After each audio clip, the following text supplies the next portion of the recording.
This Thursday, conference will now be recorded. 2024. If the clerk would please call the roll. Chair Hildebrand, Present. Councillor Chapel, Here.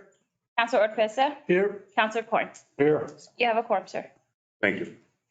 If I can get an approval of today's agenda. So move the agenda, Mr. Chairman.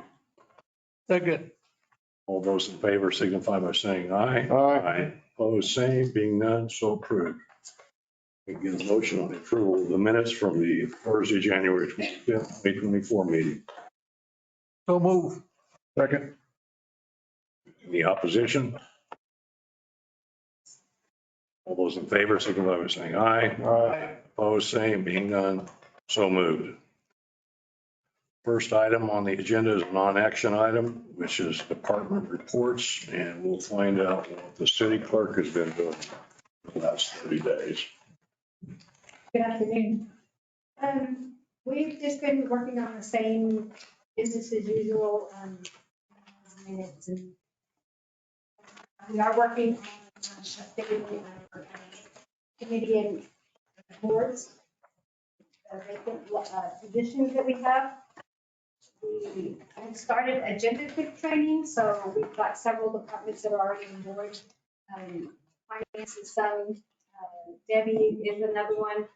So we are trying to go more that direction is to have everybody do their agendas on Agenda Quick. And that's for now. And I'll stand for questions. Let's have. Anyone have any questions of Madam Clerk? Was the party in Santa Fe a good time? What party? We did attend the court, municipal court day. And nobody in Roswell attended. No. No pressure. Thank you. Thank What you. goes on in Santa Fe stays in Santa Fe. Hopefully a lot of stuff I'll stays try the to same. remember that. Yeah. Okay, if we can have a report from the Human Resources. Thanks. Good afternoon. For January, the city hired 20 new employees. We had 16 promotions with 19 exits. Our turnover rate for the month of January was at 2%. Our overall vacancy right now is at 8%. On January 26th, we had the 40th class fire department graduation at the convention center of 13 graduates, including Kayla Lewis, which is the first ever female firefighter in the history of Roswell's fire department. Yay. I will stand for questions. Any questions? Any members? Thank you very much. Next item is the safety department. Ms. Bell. Good afternoon, Mr. Chairman and board members. I am announcing that, yes, we had 15 accidents and incidents in December. We had 16 in January, which is an increase, and I'm working real hard to try to get a handle on that a little bit more. We did have 3 total motor vehicle accidents, with one of those being third party. Police had 2 and facilities had 1 motor vehicle accident. We had property damage at parks. One incident was caused by third party. No. No, go ahead. Okay. And sanitation had 2 property damage incidents. We had 4 of our employees that were either injured or ill from work in January. And I stand for any Those new police questions. cars. Sir, that was this month. Wasn't in the January report. No, sir. Yeah. Talk about that. We're driving the oldest, sloppiest things we got in inventory, Mr. Chairman. I I heard that. talked to the chief. Yeah. He said he's keeping a few Crown Vics around for people with crash cars. Yeah. Any questions? No. Thank you, Ms. Bell. I am very happy to say that we have our new CDL heavy equipment on board now, Oh, great. and we're working to get him settled and started. That'll save us a lot. It will save us a lot of time and effort, and thank you, everybody that helped. All right, appreciate you all. Thank you. Okay. Judge Seskey, do you mind giving us your Thank you, Mr. Chairman. I asked to be put on the docket today for this committee. I know that I'll probably, because of what I'm talking about, I'll have to talk to other committees as well, because it's going to bleed over into finance and also legal. What I want to direct your attention to is the House Bill 139 executive summary that I've provided you. We've been given, we've followed this bill as come through because it does affect municipal courts. Half of the bill was implemented June 16th, and you can kind of see that summary and highlights of what effects the court did have with regards to that. Then there's other parts of the bill that are going into effect July 1.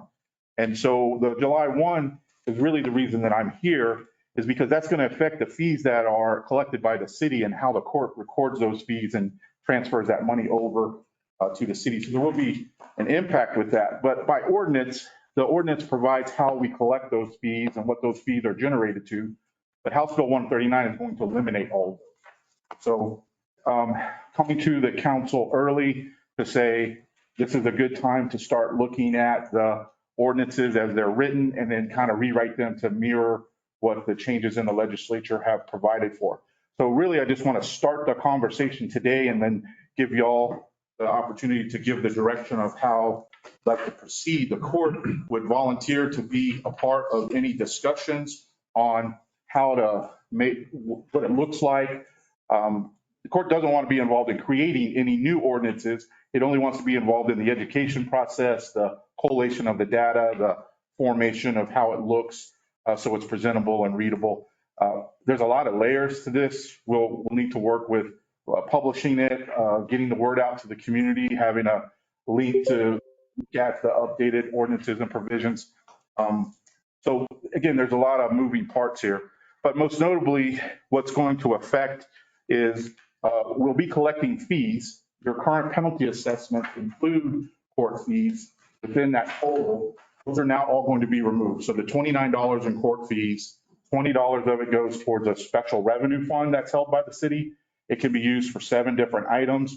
Currently, the court uses it to pay its jail bill. We also can tap into that fund to pay for our ankle monitor program, and we can use it for our alternative sentencing programs. Currently, we kind of use it to pay for drug testing if needed for persons on probation as part of an alternative sentencing process. Because all of that's being eliminated, those will now become line items on our budget, so they won't be designated special revenue.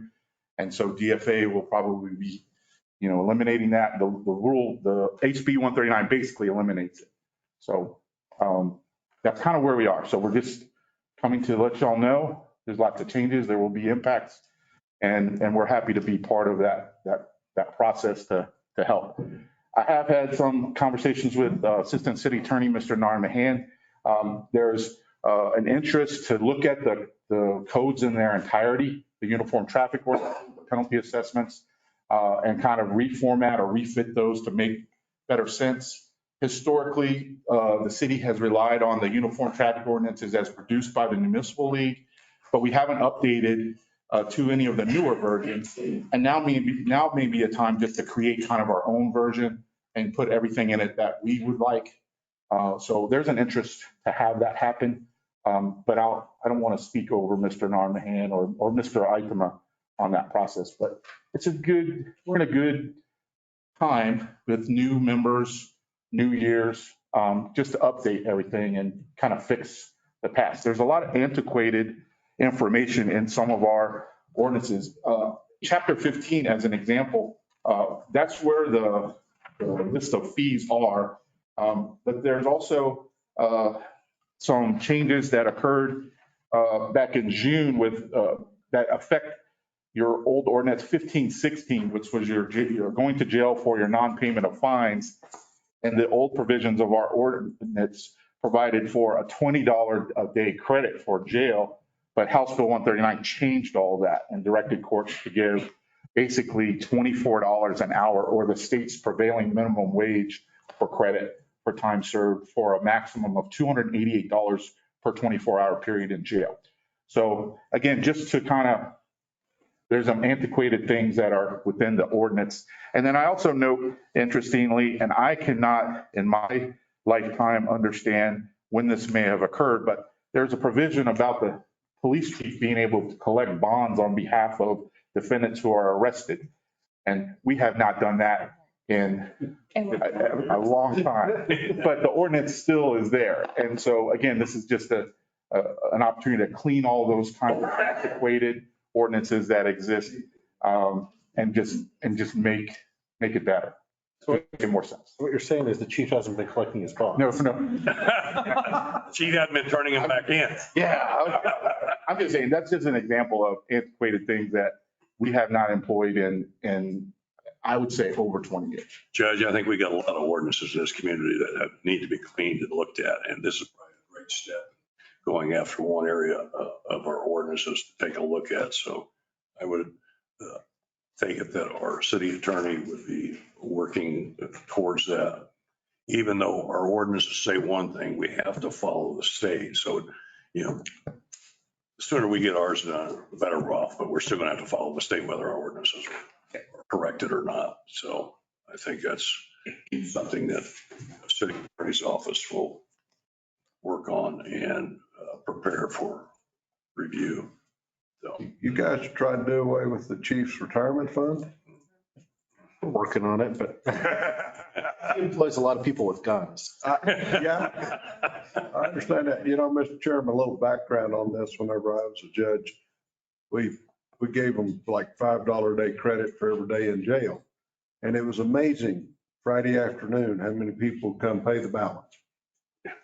And then the Association of Counties, because they were paying such a big bill at the various lockups around the state, said we need to change that, and we made it the minimum wage for an 8-hour day. And you know what happened to our fee collections? Went in the bucket. Right. Because by the weekend, they were going to be paid up anyway. Yep. And this is another version of don't hold people accountable for their bad acts. That's what this is. I agree with you wholeheartedly. This came out of Santa Fe and it may not follow what we feel is justifiable in our community. But we have no choice in it because the new one, you pay them for 24 hours.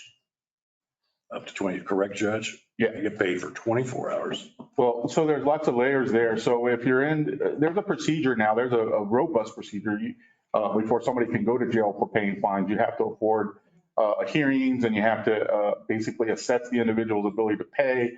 You have to give them chances to complete community service. But the HB 139 changed community service rules. So it provided that you have to give credit of $24 an hour towards community service, towards the payment of your fines. So it's a common practice to come into the court and ask for your fines to be converted to community service, which we gladly do. But the conversion rate is $24 per hour now. So that, as Mr. Korn alluded to, that has really changed the landscape, how kind of things are working over there. So that's what we have to live under. So, and you have references in your ordinances about community service and credit for that as well. And those are older now. So, and we, as Mr. Korn has said, they're constantly changing the rules on us and sending messages to us. And that's why I'm here today is House Bill 139 is, upon us, and July 1st will be here, and I'd like to get ahead of it as much as I can. Yep. You want any questions of Judge Heskey? No, I got it. I fought that battle a long time.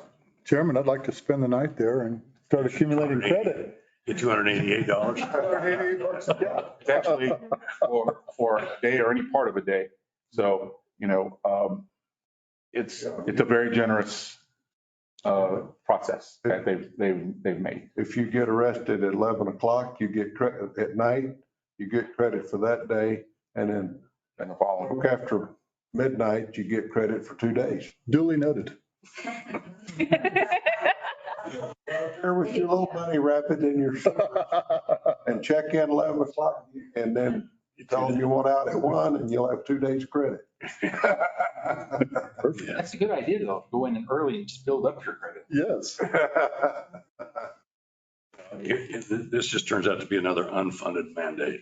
Yep. The state is not returning us any funds in lieu of making these changes. And so So we have to live with. And one of the things that you allude to is the unfunded things that now exist is we were giving $6 for court automation and $3 for judicial education, and the city was cutting a check to those entities. Those have now been taken over by the administrative officer of the courts, but as of July 1, those will eliminate. And then they'll depend on the legislature to fund education initiatives and supplement the court's budget for that. But the court, administrative officer of the court took over all educational responsibilities for the state judges. So we'll see how that works. Good luck. You want a prediction? You want a prediction? I know your predictions. Yeah. Oh, well. Oh, well. Thank you, Judge. Okay, thank you. Thank you very All much. right, look forward to working with all the entities. And Sure. and I'm happy to go to finance to talk about the finance impact if required. So Yeah. I'll do that. We'll probably have that scheduled here pretty soon because we're supposed to start our budget cycle. Okay, I'm ready for that too. Thank you, Judge. Thank you all. Thank you, Judge. All right, thank you. Always good news. Stay in funding. Okay. That's trouble. They make decisions. It wrecks our funding. Yes. And our education money, as he just said. Yeah.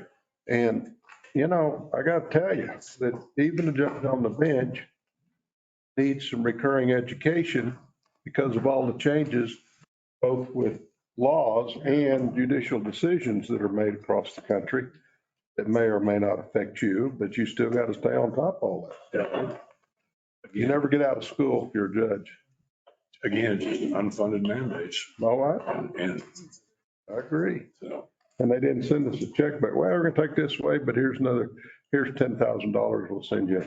And isn't that Santa Fe's minimum wage, not I don't know whose minimum wage that is, $24. Santa Fe?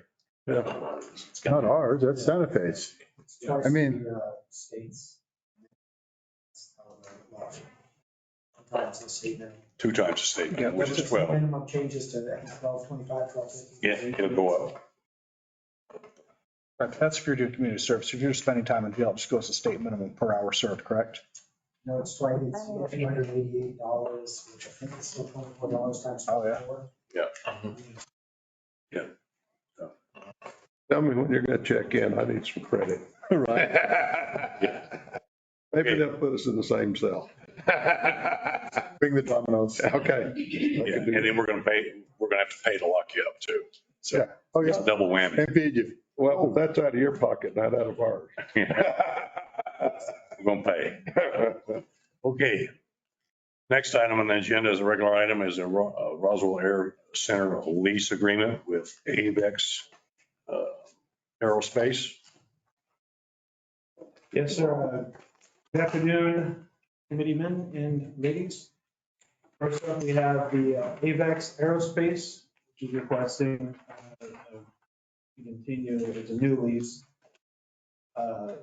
4 bunkers, number 1130, 1131, 1137, 1144, located at the Roswell Air Center. They're going to pay $10,980 per annum for monthly installments, $980 for the smaller bunkers, which are 1130, 1131, 1137. Each of which are 1,560 square feet. And they're going to pay $4,844.88 per annum or $43.54 per month for number 1144, which is the larger one, 2,080 square feet. That's been reviewed by our city attorney and has been recommended by the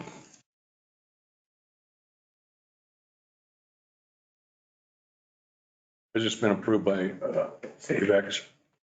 Yes, sir. They've agreed to these terms and conditions. Yes, sir. $2.33 a foot, that's comparable to what we're getting out there now. Our going rate for warehouse space is $2.25 per square foot. How much? $2.25. Yeah, this is 233. Yes, sir. They get CPI increases we have to use. Okay. Any other questions? Has the airport advisory committee looked at this? Yeah. Right there, Bob. Yeah, they sent to us 3-0. Oh, next line down, I'm sorry. Okay. Okay, Any other questions? I'll ask for a motion. you haven't made a motion yet. Make a motion to accept regular item ABEX lease agreement. Second? We have a motion and a second to, you want this on the consent agenda? Yes. We have a motion and a second. Do you agree with that consent agenda? Make a motion to put To accept. place the AVEX Aerospace lease agreement on the consent agenda for full council. Any further discussion? All those in favor, signify by saying aye. Aye. Opposed, same, being none, so moved. Next item on the agenda is a Roswell Air Center lease with Air Methods LLC. Yes, sir. The next item we have is Air Methods LLC. They're requesting another one-year lease for 1 acre of land, more or less, located at the Roswell Air Center. They use this acre for multiple homes. They use for an office and staff at the Air Center, folks. The tenant agrees to pay the landlord $4,241.70 per annum, payable in 12 easy monthly installments of $353.48. City attorney has reviewed this in January. This has been approved by the Airport Advisory Commission. And that's that. Is this a renewal or is this a new lease? This is a new lease. 10 cents a foot, which is what we've been charging out there, so. That's going right for unimproved land, correct, out there? Yes, sir, on the land side. Any further questions? I can receive a motion, please. He hasn't made one yet. I'll wait on him. Yeah, it's Bob's turn. I'll make a motion. Boy, it didn't take that long to boomerang back, did it? He learns quick. All right, did you want a motion? Mr. Chairman, move we put this on the consent agenda for the next city council meeting, Air Methods LLC lease agreement. Second. Have a motion and a second to place the Air Methods LLC lease agreement with the Roswell Air Center. Consent agenda. Any further discussion? All those in favor signify by saying aye. Aye. Opposed, same, being none, so moved. Next item on the agenda is RFP 24-010. Ms. Sanders. Good afternoon, Chair and members of the committee. For your consideration this afternoon is RFP 24-010. This is to update we abbreviate that, I call it a FIRA. It's a preparedness document that's required to receive any federal grant. The grants we receive are federal grants, they just roll through the state. So we are required to update it. There's no financial obligation at this point in time. This is just the scope of work to go out to bid. It did pass the Public Safety Committee on February 13th, 4-0 on the consent agenda. And I also just want to note that the county does reimburse 50% of these plans. So they normally pay 50% of emergency management expenses, and Bill Williams is fine with reimbursing 50% of the cost of this at that point. So I stand for any questions. Yeah, have you identified our city attorney as a hazard with that threat? Because I think that's one of the steps in your assessment. The first step is recognition. Is there any questions of Ms. Sanders? Mr. Mayor. What preparation did you do for the community when we had that wind yesterday, 67 miles? I know, like the day before. I know, I didn't see anything today. The sirens didn't go off or anything.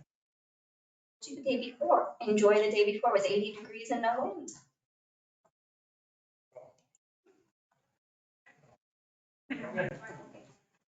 You mentioned match there, Mr. Mayor. No, it's all right. I'm just setting it up. Oh. Any questions of Ms. Sanders? Being none. Councilor Pesa. Yes, sir. Mr. Chair, I move to send to full council consent agenda. Can we go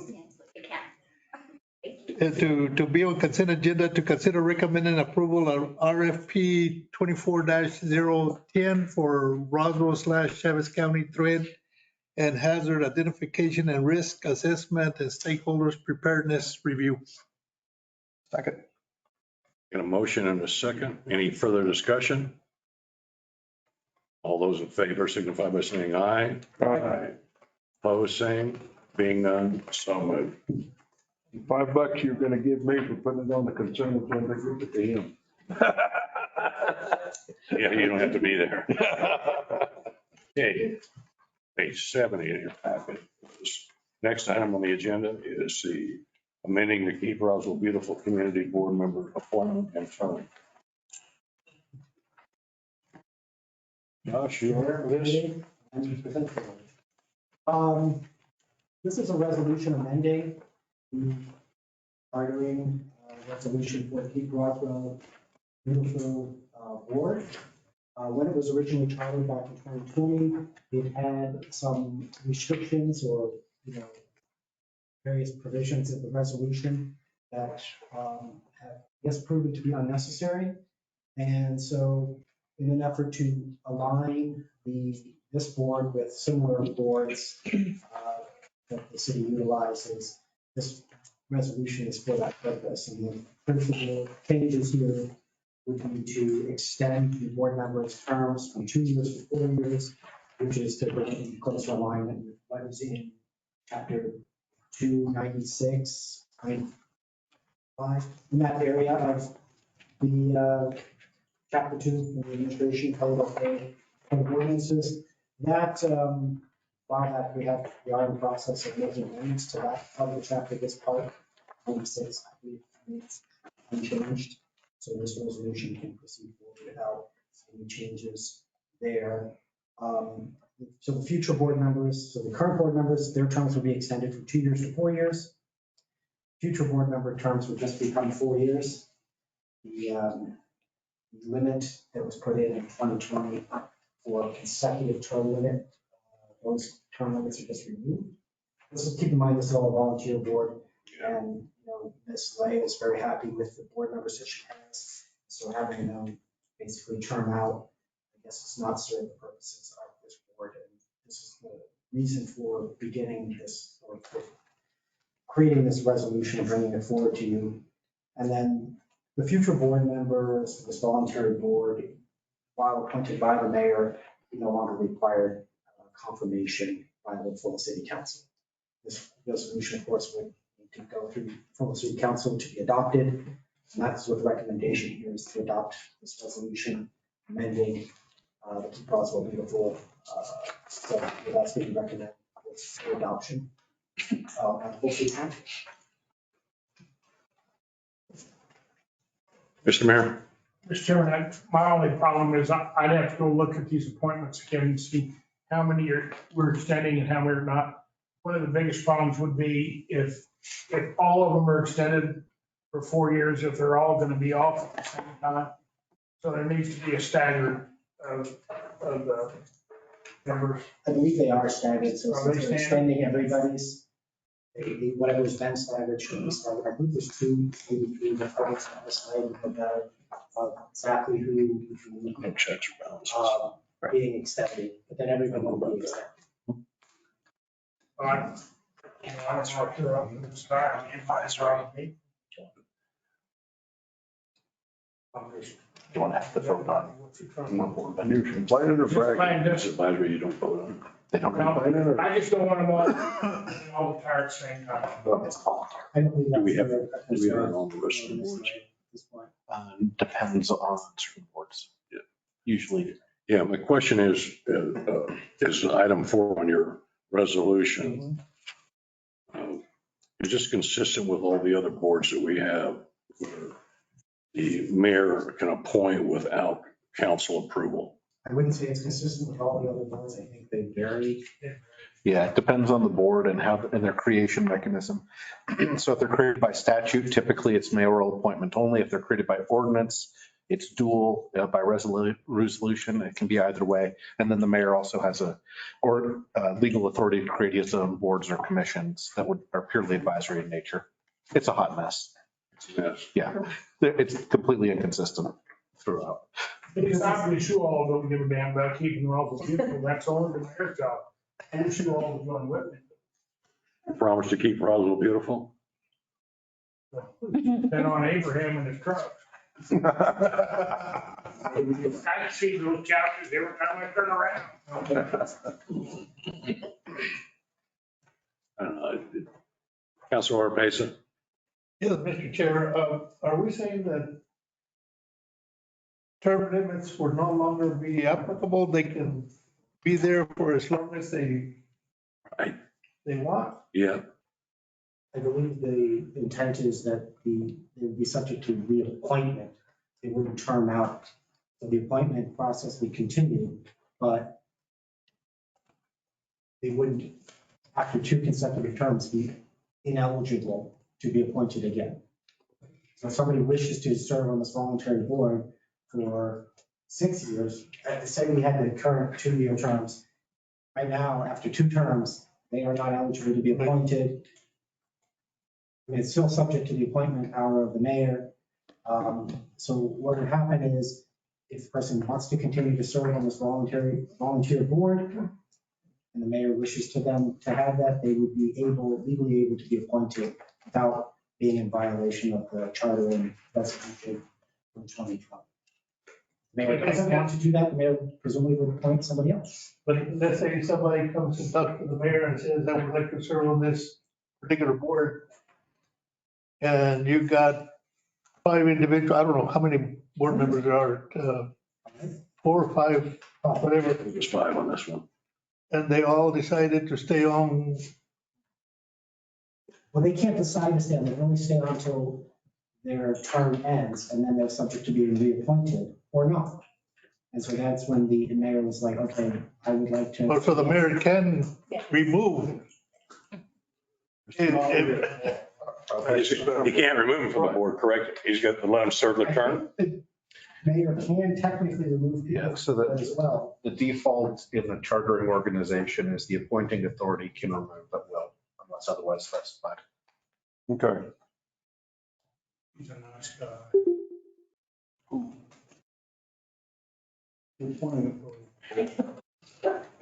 Again, this is inconsistent with what we have some of our other boards. They're all different. It's just like planning and zoning.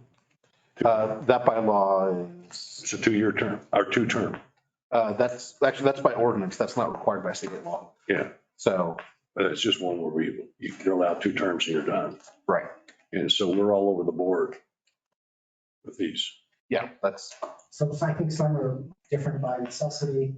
This one is, the intent here is to eliminate some of the restrictions that are found to be unnecessary and to bring it into closer alignment with what the way the other boards of this type work within the city limits. I'm sorry.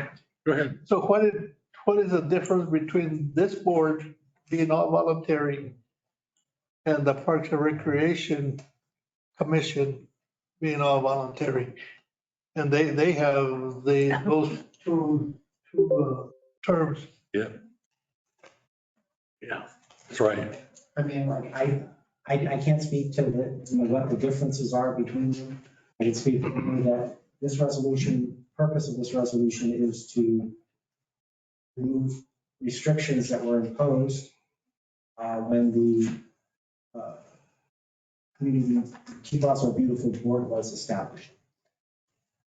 And those restrictions haven't been, don't feel as though they are necessary restrictions any longer. They were put in place when it was created. It's gone on for 2, 3, 4 years now.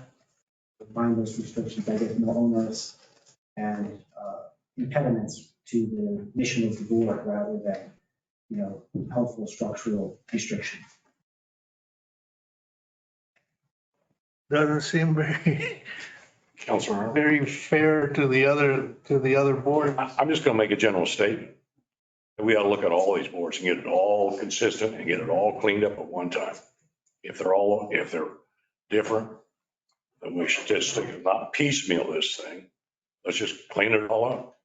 It's my opinion, but Counselor Arnold?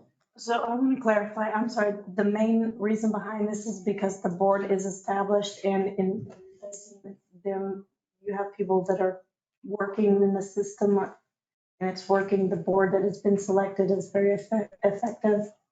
That's my understanding from Ms. Lay, is that they have board members that are long-serving, volunteer, board members who are going to term out at the end of this end of coming month, on March 31st or so. And Ms. Lay was working with these people. They're doing a great job. We don't want to lose that talent to a role that may not serve any useful purpose for the effectiveness of the board. Okay, so I completely understand it, having come across this out in the community. So when you have a volunteer base and it's a solid, effective volunteer base, sometimes it's actually easier to keep things moving instead of having to go through the struggle of finding additional volunteers when our volunteer pool is quite limited. So while I completely agree that it may not be fair across the board, and I also agree that the board, that we need to look at all of this and create some consistency. But at the same time, I would totally be comfortable with other boards coming in and saying we have this same issue, because the work of Keep Roswell Beautiful is a lot different than planning and zoning. It's getting people out to clean up Chihuahuita.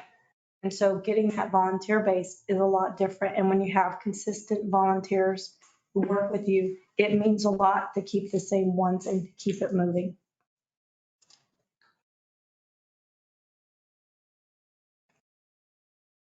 Any other comments?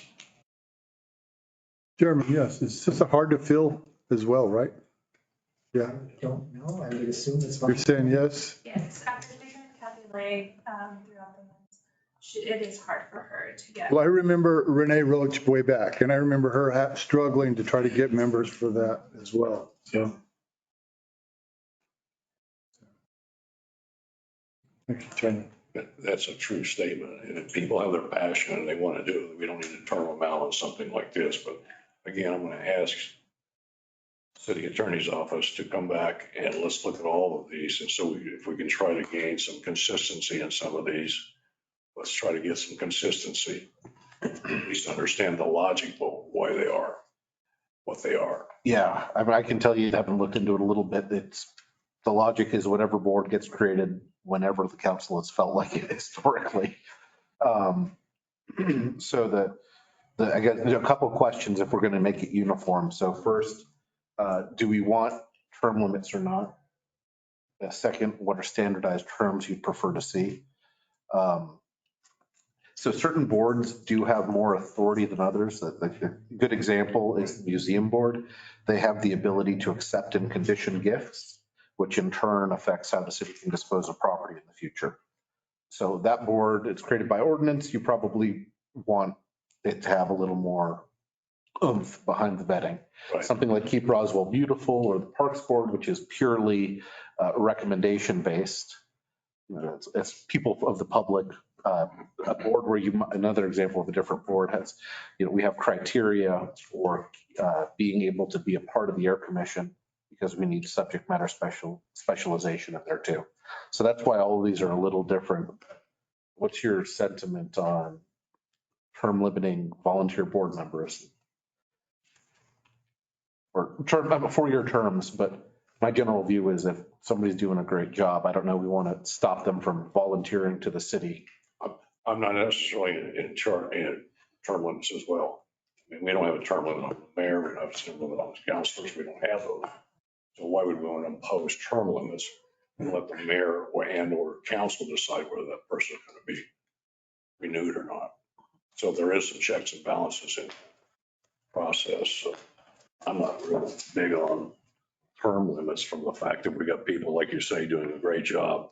Why would we want to get rid of them? That are bringing value. Yep. Madam Clerk, do we have an extra month to bring something else, or are we going to start losing board members for Keep Roswell Beautiful? So if this has to be as a resolution. would go to next council. And that would, so they're going to term out anyway. Okay. We'll have something next month, council. Okay, moving ahead with this one. Any other discussion? Get a motion? For this till next month. They'll be fine for next month? No, they won't be fine for next. They won't be fine. Okay. They'll term out. Yeah, I guess what I'd say is we can do this, and then when we bring something for everyone, they'll just get rolled into it, but this way we can keep the membership. Okay. Mr. Chairman.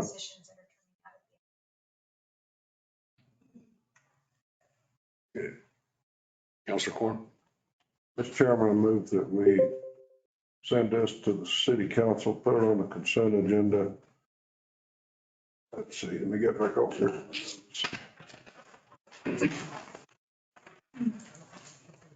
There it is. Amending Keep Roswell Beautiful Community Board members appointment term limits. Have a second? Second. So I have a motion and a second to approve the consent agenda for next council resolution amending to Keep Roswell Beautiful Community Board member appointment term limits as stated in the sample resolution. Any further discussion? All those in favor signify by saying aye. Aye. Aye. Opposed, same. Being none, so moved. Thank you, Josh. Need that packet I gave you. Please. Okay. No, he's got some notes on it. I gave him mine. Here, give him that one back so he doesn't feel quite. Next item on the agenda Thank you. is ordinance 24XX, repealing and replacing chapter 26 of the water and wastewater utilities with the Roswell City Code. Mr. Glenn. You're up. I think we beat this thing a lot. We have seen this a lot. Yes. City attorney has gone through it, put his blessing on it. It's legally sufficient. Disclaimer. I do have, there are a couple things in, this is something I did talk with Mr. Glenn. He did the lion's share of the work on this. I just reviewed it every now and then. And everything he submitted has been professionally done. And it's not necessarily how I would have worded everything, but it is accomplishing the same goal. And there's no reason to let perfect get in the way of good. We were joking that it has the Montana twang to it, so that's. Well, I just know that you've been working on this for not just 6 months. It's been Yeah, this one's been a couple of years. about 2 years. 2 years that you've been working on this, revising this chapter, which has not been revised for 84. 24 years. 40 years. 40 years. 1984 is when most of this was passed. Wow. So, And that actually was a whole codification. So this might predate that. That's just the last ordinance that affected. yeah. So, Appendix A, do we need to make some amendments here? Yes, Mr. Corn, is this the? Yes, I handed it out to everybody. So the rates, if at your guys' permission, you would amend out the ordinance to be this sheet that was handed out to you front and back. And the way that this has been written up, that's all you'd have to do to change the rates anytime moving forward. Everything else is self-contained. Mr. Chairman, I move that we amend Chapter 2 with the amended, or excuse me, Appendix A with the amended Appendix A.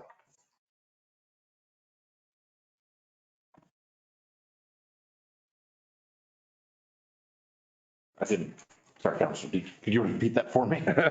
I said we're going to amend Appendix A in the document and insert there in lieu the new Appendix A that's just been handed out.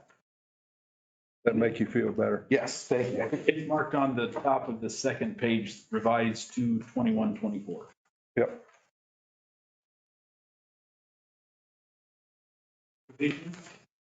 So everybody knows, spoke with Jamie in finance, we were able to lower the amount of money that we had to have for the bad debt considerably. Yeah. Because we have been able to almost cut that in half with the collection processes that we've been working on. Yeah, that was great. And I would tell you, I've been working with Mr. Glenn for the last 3 or 4 days going over these rate increases. And have given a lot of effort, a lot of thought into this process. And I look at it from, he did a great amount of work. It's a lot of work to go through this process to figure out what the rates need to be and various by usage and consumption. But I backed into his numbers. His projection based upon these numbers shows that if we put this rate increase into effect, let me start out with, let's talk about the current year. Current year, we had projected $12.5 million in revenue. I took the 7 months where we're at with our current year and annualized it. We're on scale to do 12.9 million. A little higher. But when you take out the budgeted personnel budget of 3.1 million, the operating budget of 5 million, the debt service of 2 million, almost 2.1 million, a air-centered water rights transfer of 600,000. And we're not doing, you had budgeted, but if we were to put it in, we're not paying for it right now. The general fund transfer would be $1 million, but that's not happening because the water fund does not have $1 million to spare. But let's say it was happening. So that leaves us, when you take the $12 million or $12.9 million that I think we're going to be at, minus all of those, we have $1 million left for capital outlay. Now, budgeted capital outlay for the current fiscal year, we had an infrastructure budget of 647,000 and another additional 3.2 million, correct, Mr. Glenn? Yes. And we had a outlay for equipment of 230,000, an outlay for vehicles for 105,000. So if you take it on a cash on cash basis, the water fund's going to be short by $3.2 million. But that's going to get reduced by $1 million because we're not paying the administrative fee. So the water fund is going to be short $2.2 million right now, as it sits. Only one place it can come from, the general fund. So I went, okay, let's look at this. So that's a 24%. So every dollar we sell of services, we're losing 25 cents. And I don't know any business that can stand business that can handle that kind of thing. So I took and with Mr. Glenn's proposed budget, proposed revenues, and his proposed operating expenses and budgets. So if you take into consideration these rates that are on Exhibit A, it shows we'll get almost $19 million in revenue. With $3.3 million in personnel budget, this is for 25. $4.8 million, almost $4.9 million in operating budget. Debt service of $2.3 million. With that bad debt of $265,000, which is 3.52% of the revenue line. We'll still have to make the water transfer out to the air center for $602,000. And then we would charge 8% to the general fund for administrative, which is the number we've been using. That's $1.5 million. So now we come up with, we've got almost $19 million in revenue, and we've got $12.9 million. That leaves $6 million left over. Out of that $6 million, Mr. Glenn has budgeted $925,000 for equipment and vehicles for 25. Then we have the infrastructure reinvestment we talked about, creating a savings account which will fund our poorly deteriorating water system. Now, he had originally put on his budget $4 million. So what that leaves you when you take it before the outlay of $6 million, subtract out $4.9 million, that leaves only $1.1 million. Now, the only thing you can change in here, because personnel budget is going to be what it is, debt service is going to be what it is, we can't affect those numbers. They really are. But if you take and say, okay, I'm going to reduce my infrastructure reinvestment. We know we need it, but how do you start it? He originally said he would start it with 4 million. So I said, okay, let's start it with 3 million and let's build it up and see what that looks like. Well, when I took it to $3 million, this tells me just on cash basis that we would have an excess of $2 million in the water fund, which is about 11% over his projected revenues. That's cash on cash because we're a cash basis. So I look at this and I think the questions have got to be, is what is our rate increase? If you take what he's proposing, and there's nothing wrong with what he's proposing, but by statute, what does it say how we're supposed to operate our utilities? Not at a profit, correct? Correct.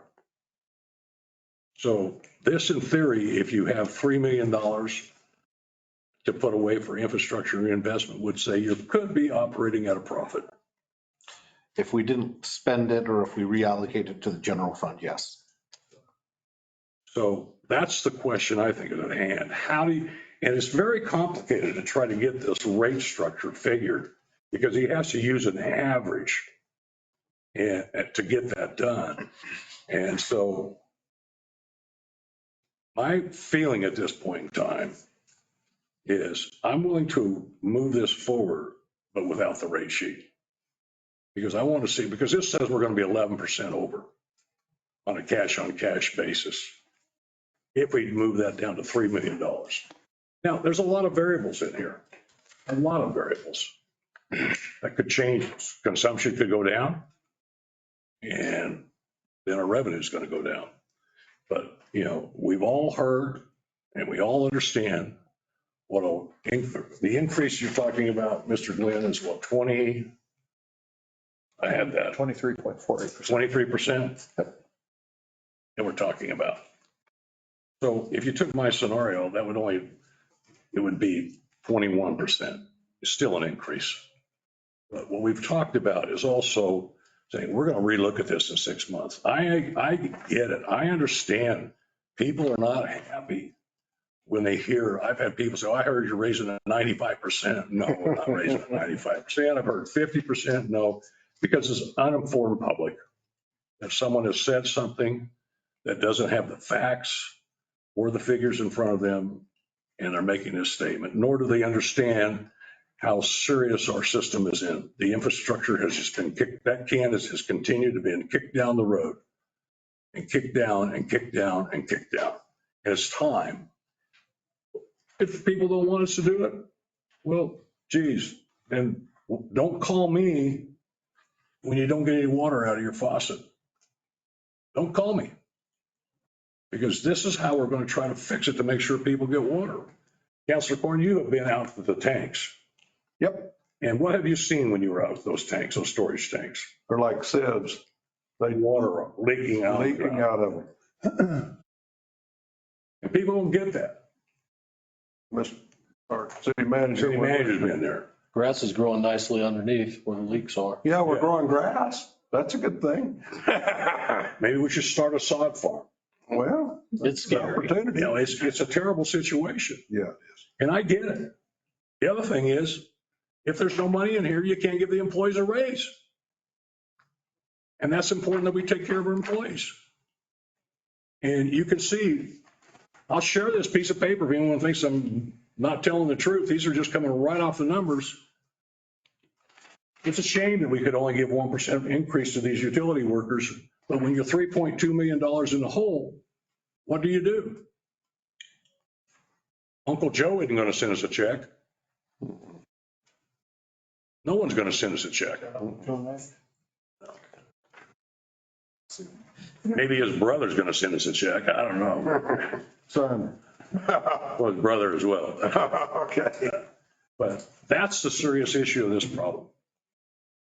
And I've had phone calls where it said, I supported you before. If you have a rate increase, I'm not supporting you again when you run for reelection. I said, pal, let me tell you this.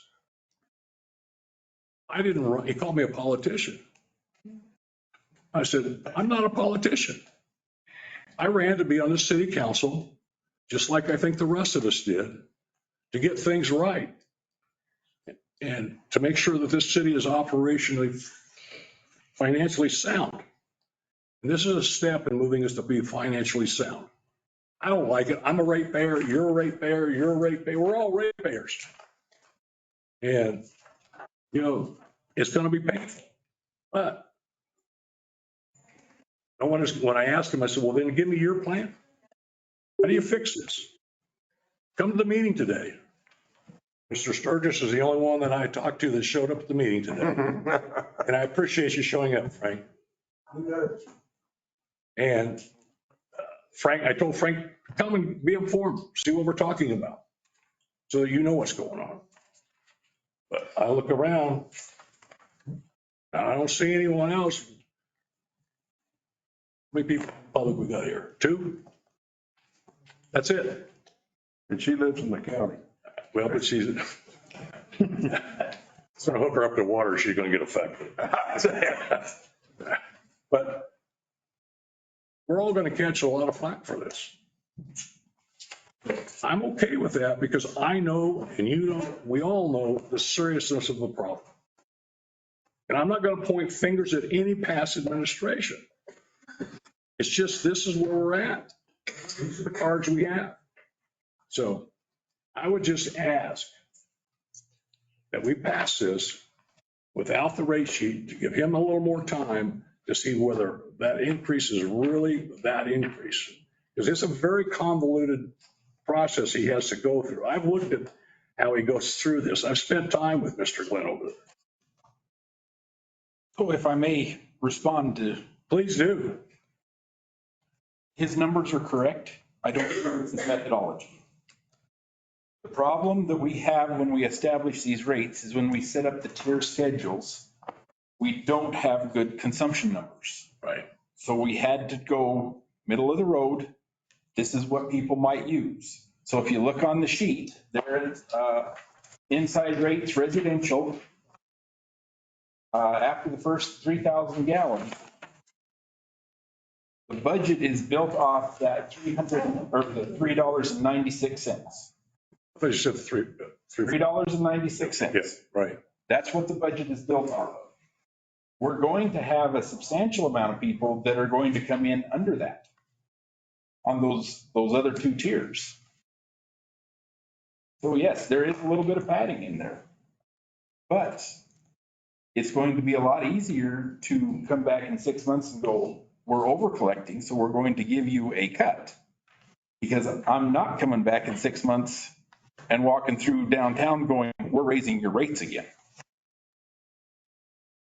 Because we didn't do it right. It's a lot easier to go down than it is to go up. I'm quite comfortable with that number. And that's the number that I'm sticking with. Because going through all the process and everything, that's the number that comes up. Counselor.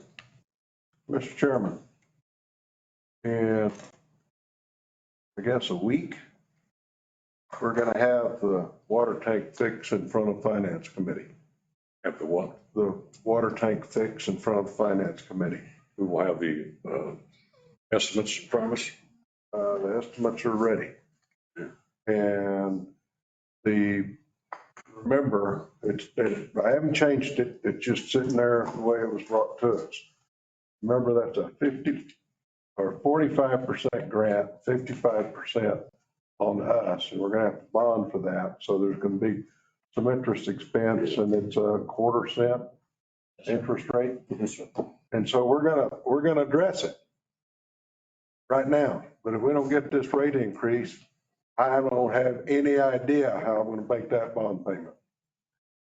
Your bond payment's inside here. I understand, but I'm just telling you, if you don't do this, I'm not It's a saying package not deal.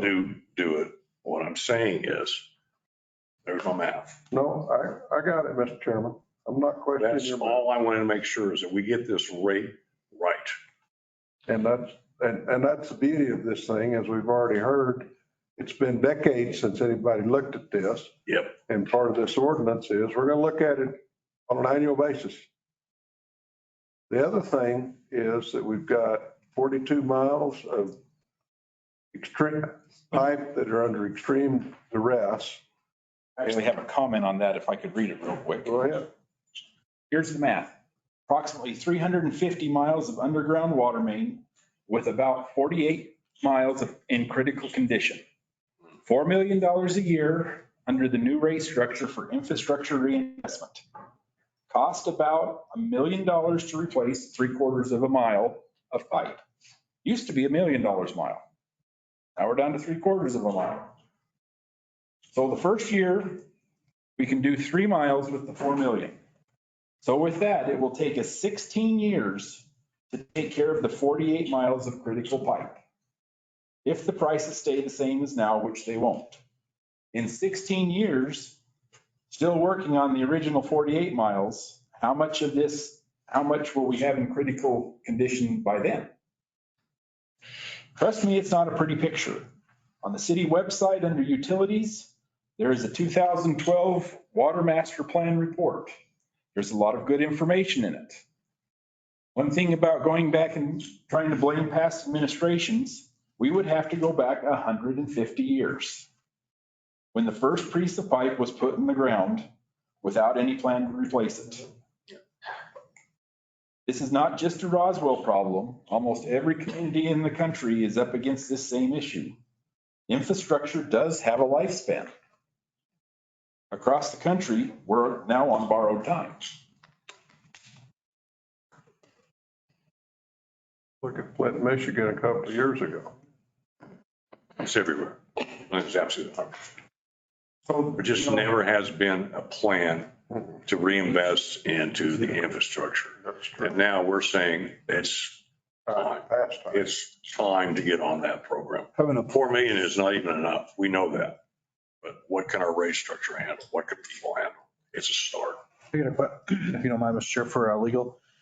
I know some of the state statutes, they read that as long as it's not an interest-bearing account, the city is not earning money on it. It can remain in that account. We don't have to spend it immediately. Is that true for the water enterprise as well? Yeah, so if we're looking at what could get the city in trouble, there are a couple of court cases where municipal utilities started using it as a tax base instead of a charge for service. And so if what Mr. Glenn's representing, which could also be thrown into the ordinance, is the 4 million in reinvestment restricted account really is not going to be an interest-bearing account. You're going to be issuing an RFP for 3 miles of pipe every year based on that. So that it isn't going to be an account that's. Right, but I'm just saying if we don't spend it all in 1 year, it can roll over to the next. Yeah, it can roll over. As long as it's not an interest-bearing account. Right. If we do what happened 3 years ago or 4 years ago, we had this, what was it, 70% increase in the administrative costs charged against the water fund with no explanation, then you start looking like the water fund's being used as a tax, which is the prohibited action. And these will be restricted funds. The other issue that we have is that we're required to carry 120% in reserve of what our yearly payment is. Bond payment. Yep. Right now, we don't have that. Yeah. We don't have that anywhere close, because that's going to be 5.5 million, pretty close. So the first year and a quarter, we wouldn't be able to touch the restricted money anyways, because we have to have it reside in an account. Well, and that's why we had that emergency fund. That's what that's going to build up to help take care of it. How long would you say that would take to build up though? Because if we need that by law, we have to replenish that first before we can replace anything. My opinion on it, just my opinion. Take 2 years.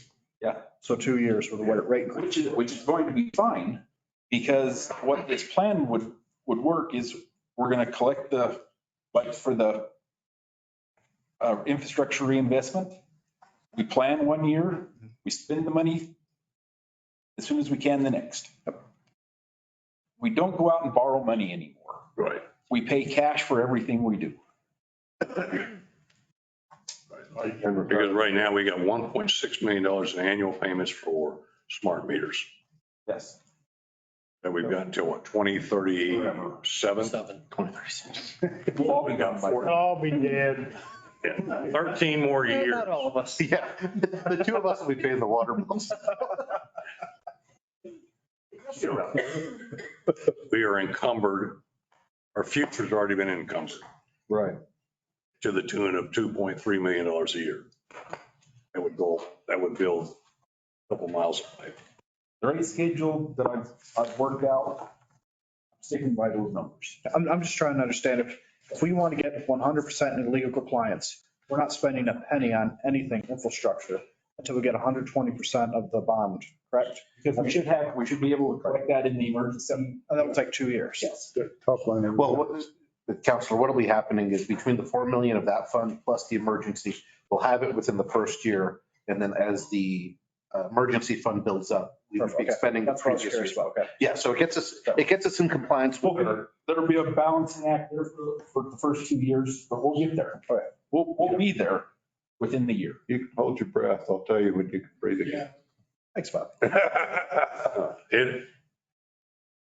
Because it'll take how much to catch us up to, because we have nothing now. So first year to get the bond payment where it needs to be, it's I saw that you had calculated. It was like $5.5 million. $5.5 million needs to be put aside.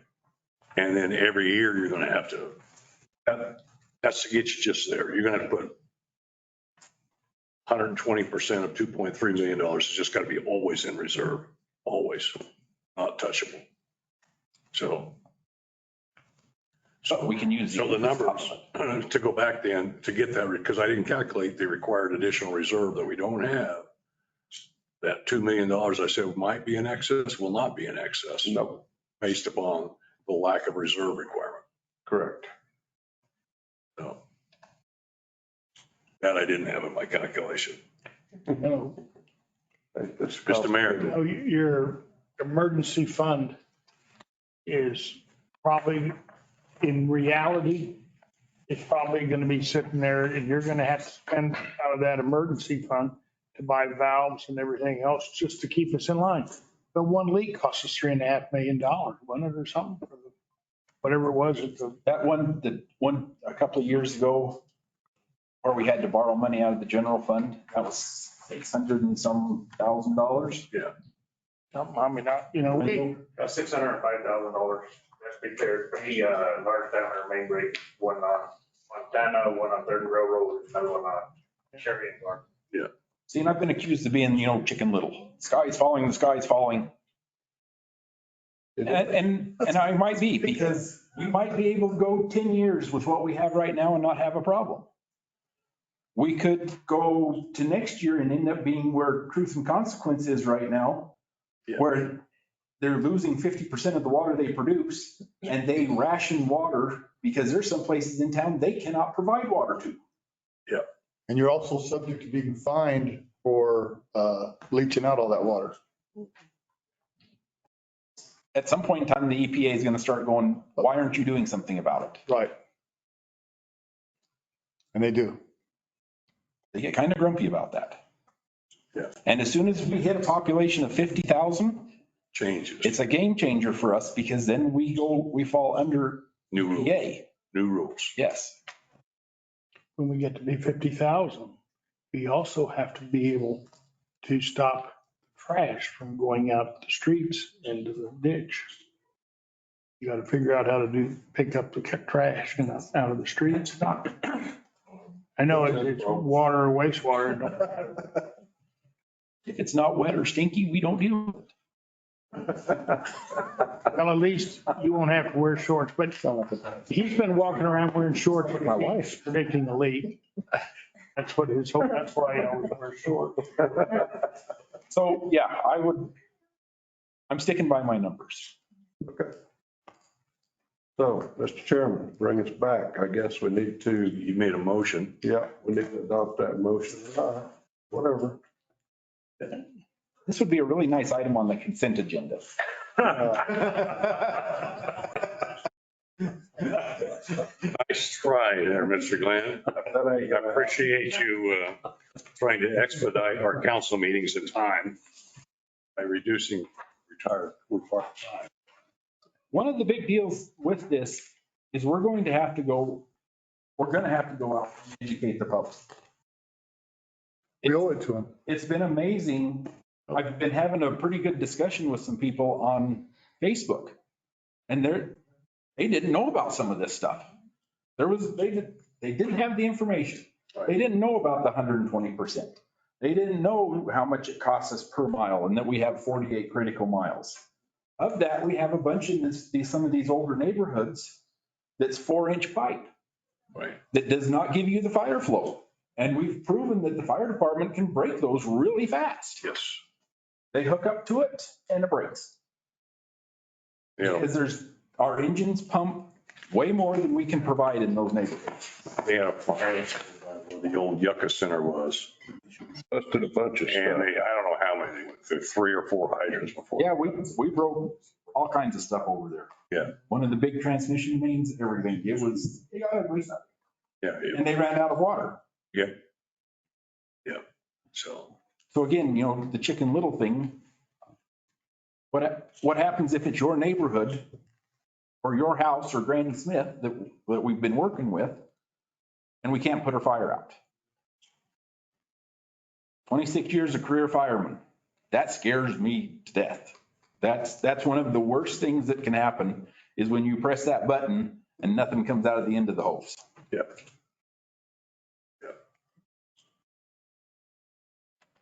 Any further discussion? Chairman, I think we owe it to the citizens of Roswell to be educated on everything we've discussed and, know which direction we're going into. And I appreciate you on Facebook. I mean, it's all over the place. I've even heard that they were educated by you on Facebook. It's just not a knee-jerk thing. It's just something we need to let everybody know that a lot of thought process has been into it. A lot of understanding, 2 years study. I mean, it's amazing where we've gone and where we're at. And we all know where we need to go. But we just need to share this testimony with everybody. So, and my phone blows up. I don't know about you other counselors, but they're not happy about it. And I wouldn't be either. But sometimes when you have a good understanding of whys, the whys usually sometimes, checks and balances is always a good thing. So Education is amazing. it is. Knowledge and education will get It you. is. This is what this process has done. And what our plan is to go out into the neighborhoods. Yeah. And talk to groups. Go out, have so many meetings in each ward, invite the council members from that ward to go with us so we can stand behind them. Well, I had one.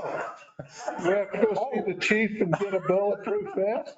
I had one person say, shut their water off for a week and they'll love you after that. And they'll say, whatever you need to do. Councilor Pesa? We're talking about water rates, but we got another item coming right after this one, Yeah, we're not done. which is the solid waste.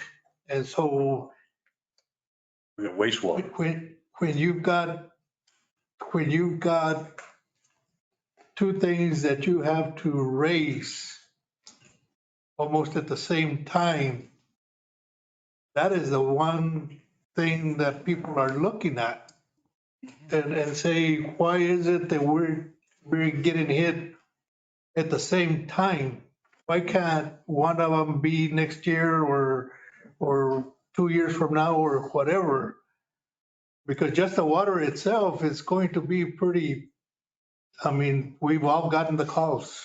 Yep. Got the emails and it's hard to argue with them.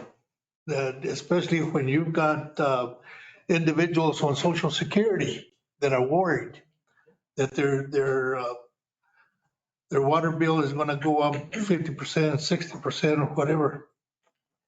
You know, they don't care about the history.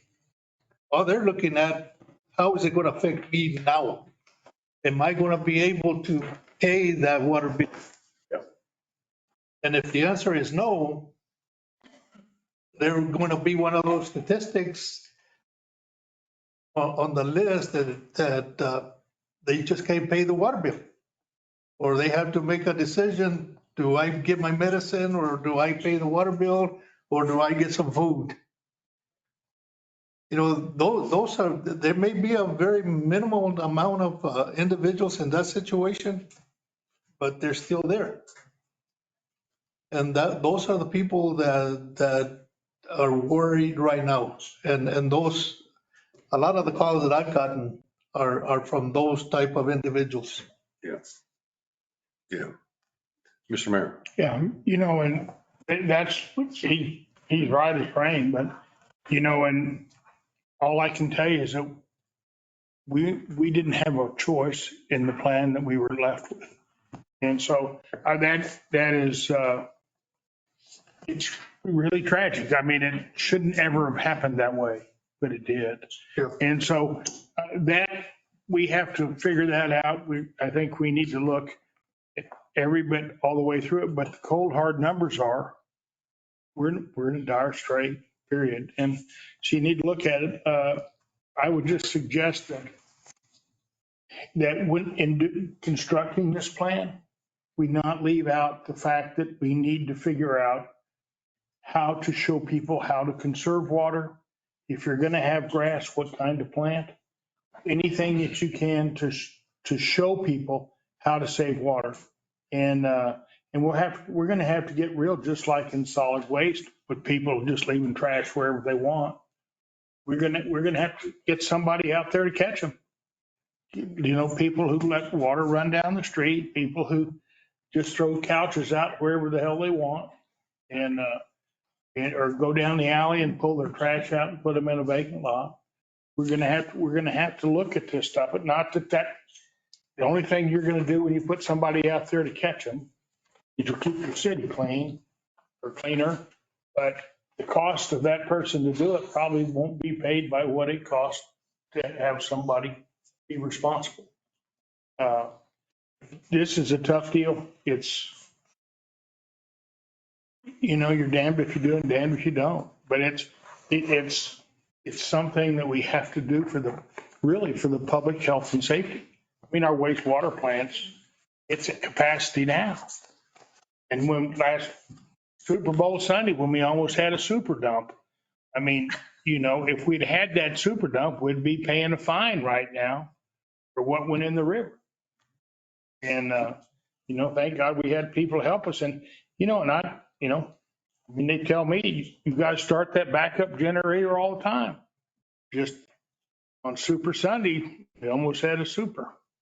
So, you know, it's tough, but, you know, and we've got to convince people, but we got to tell them how to save water too. So we've got to figure this out, and yes, we have to tell them to go out behind the tree if we don't fix something at the plant, because it's at capacity. So I agree. And it'll take us, if 6 Mile Hill is really 6 miles, we got 2 lines coming down there. It's going to take us $16 million to get off the hill just for those big lines. That's easy, 16 years if we, you know, under $1 million a year thing. So it's all got to go, but things are going to get better, and we get more jobs and things. We need to get infill in town for one thing, because we got a lot of spaces that we need to figure, you know, make them tax paying. So I appreciate, you know, thank you guys for the work you're doing. I mean, it ain't easy, but we got to do it. If we all know it, it's, you know, policeman came and said, we want a 6% raise because we keep you safe.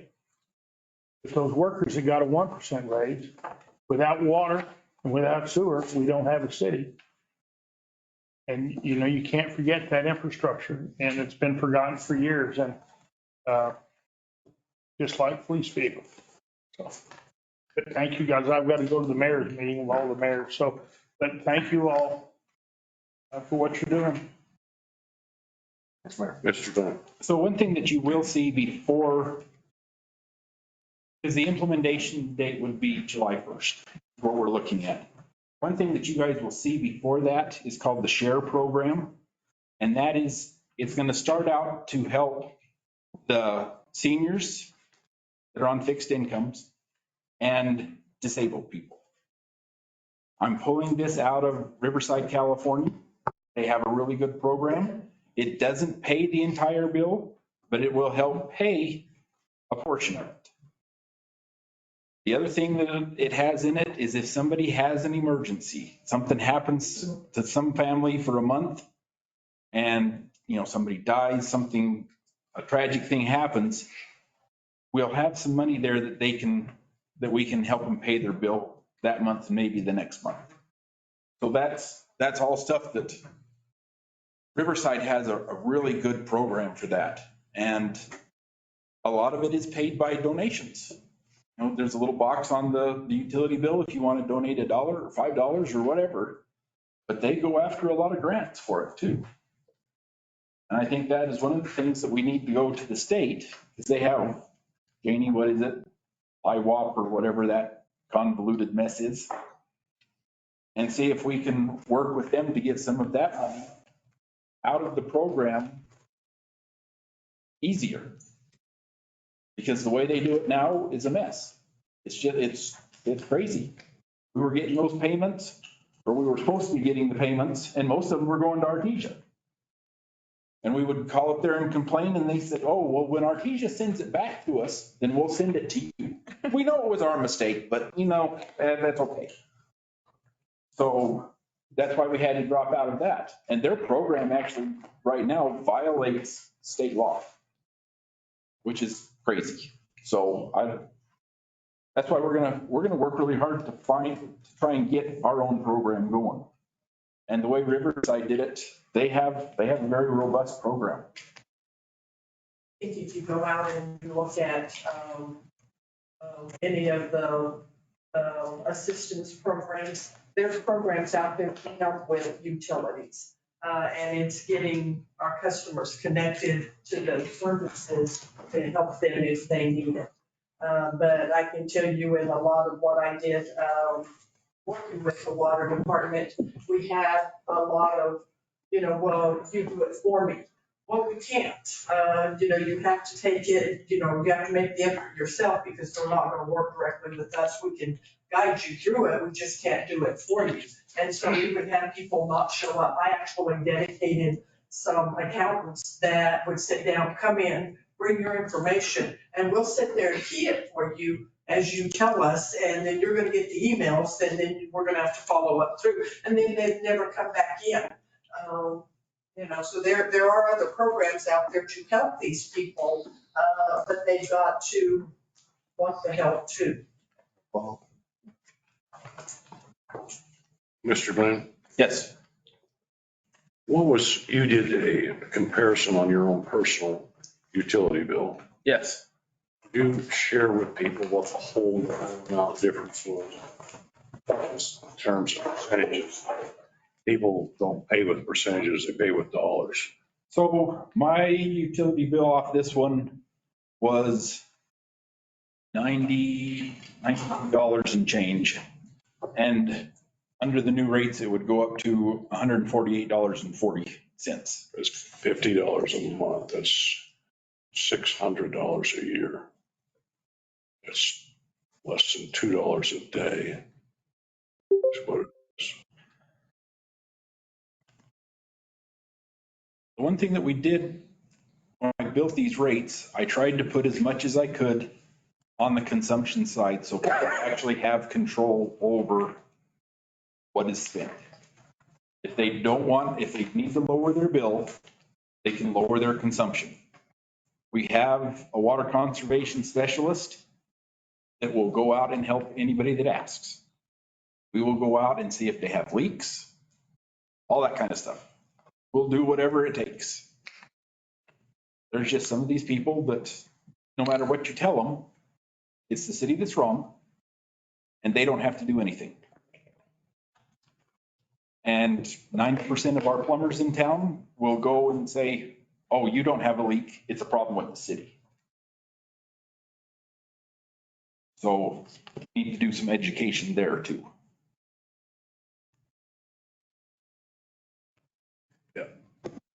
Mr. Chairman, can we vote on this amendment and we can get back to discussion of the item? I don't want to forget about it. So we have a motion to substitute the new Exhibit A, worship is, to the ordinance. Latest and greatest version of Exhibit A. We have a motion. We have a second on that motion. We don't have a second? Need a second. I second it. So we got a motion and a second to attach the new Exhibit A to the ordinance. Any further discussion? It's better clarification. I thought it was a replacement of. It is a replacement. It's a new version. Yeah. That's the latest and greatest version. Yeah. Okay. That we received today. I just got a quick question about it. It might be just be ignorance of dealing with this whole thing. If we send this up without the current rates, will we get updated rates based on the deficit that the city has, or will we just have to go by these rates, period? I'm sticking by those rates. Even if the deficit goes down?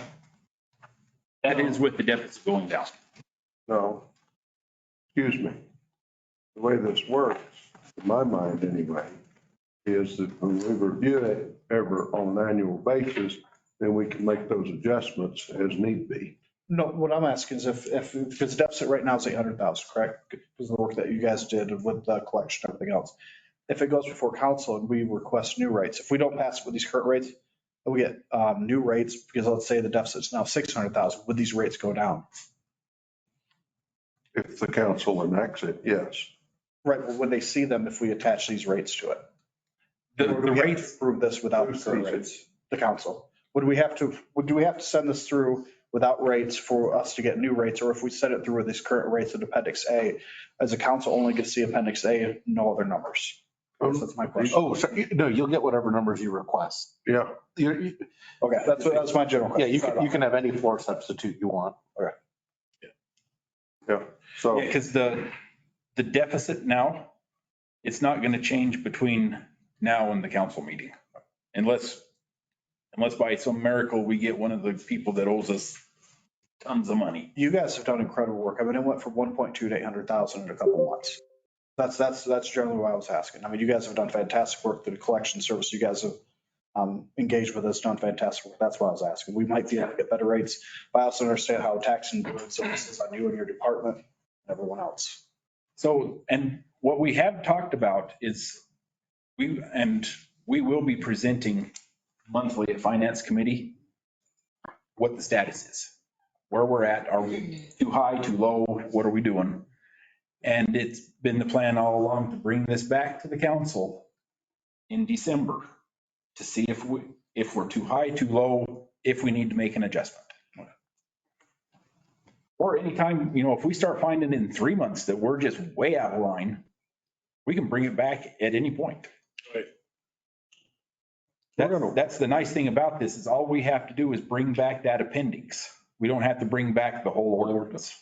And just one other question, that personal utility bill that you had where the rate increased by $50 a month, was that just water or was that with? That was everything. Solid waste, everything. Oh, solid waste.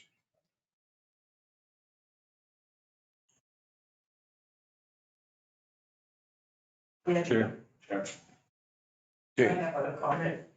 I agree with what Robert says. For your purpose, you can go in and adjust these rates. It's going to be harder to implement because we're talking about 18,000 accounts that I've got 6 people in a billing department that's going to be doing. Some of these rates are actually on a rate table where it's associated with the meter size. Some of them are not, they're actually hard coded into customer accounts. So when we do this, even the change of the bill, we have, because the bill layout has been approved, we submitted that to the company. But if we're gonna have to run that through Tyler Technology to get our text file filled out different because it's requiring different information. I don't know that we can get all of that done by July 1st. We're pushing it through now, but some of this is going to take us time because every time you all do a change, it's going to cause a change over there. And if we did away with a certain category, because we're adding, right now what the system consists of is residential and commercial. Robert's layout has small commercial, large commercial. That's not built in over there. So we're going to have to touch every account and say, okay, you go here, you go here, before we can even build this in the system. So I would, like that we get some history because, the rates are going to go up. So I would expect bad debt to go up. That number of people not being able to pay is going to increase, which is going to affect that. So you're going to have to find a good ground where it's an acceptable bad debt, but not, too high that we're collecting and getting excess cash. But it's going to be a lot of work on the billing back end side. Yeah. And we're aiming for a July 1st date. I just, whether I can get it there or not, and I'm at third-party vendor mercy in part of this, so.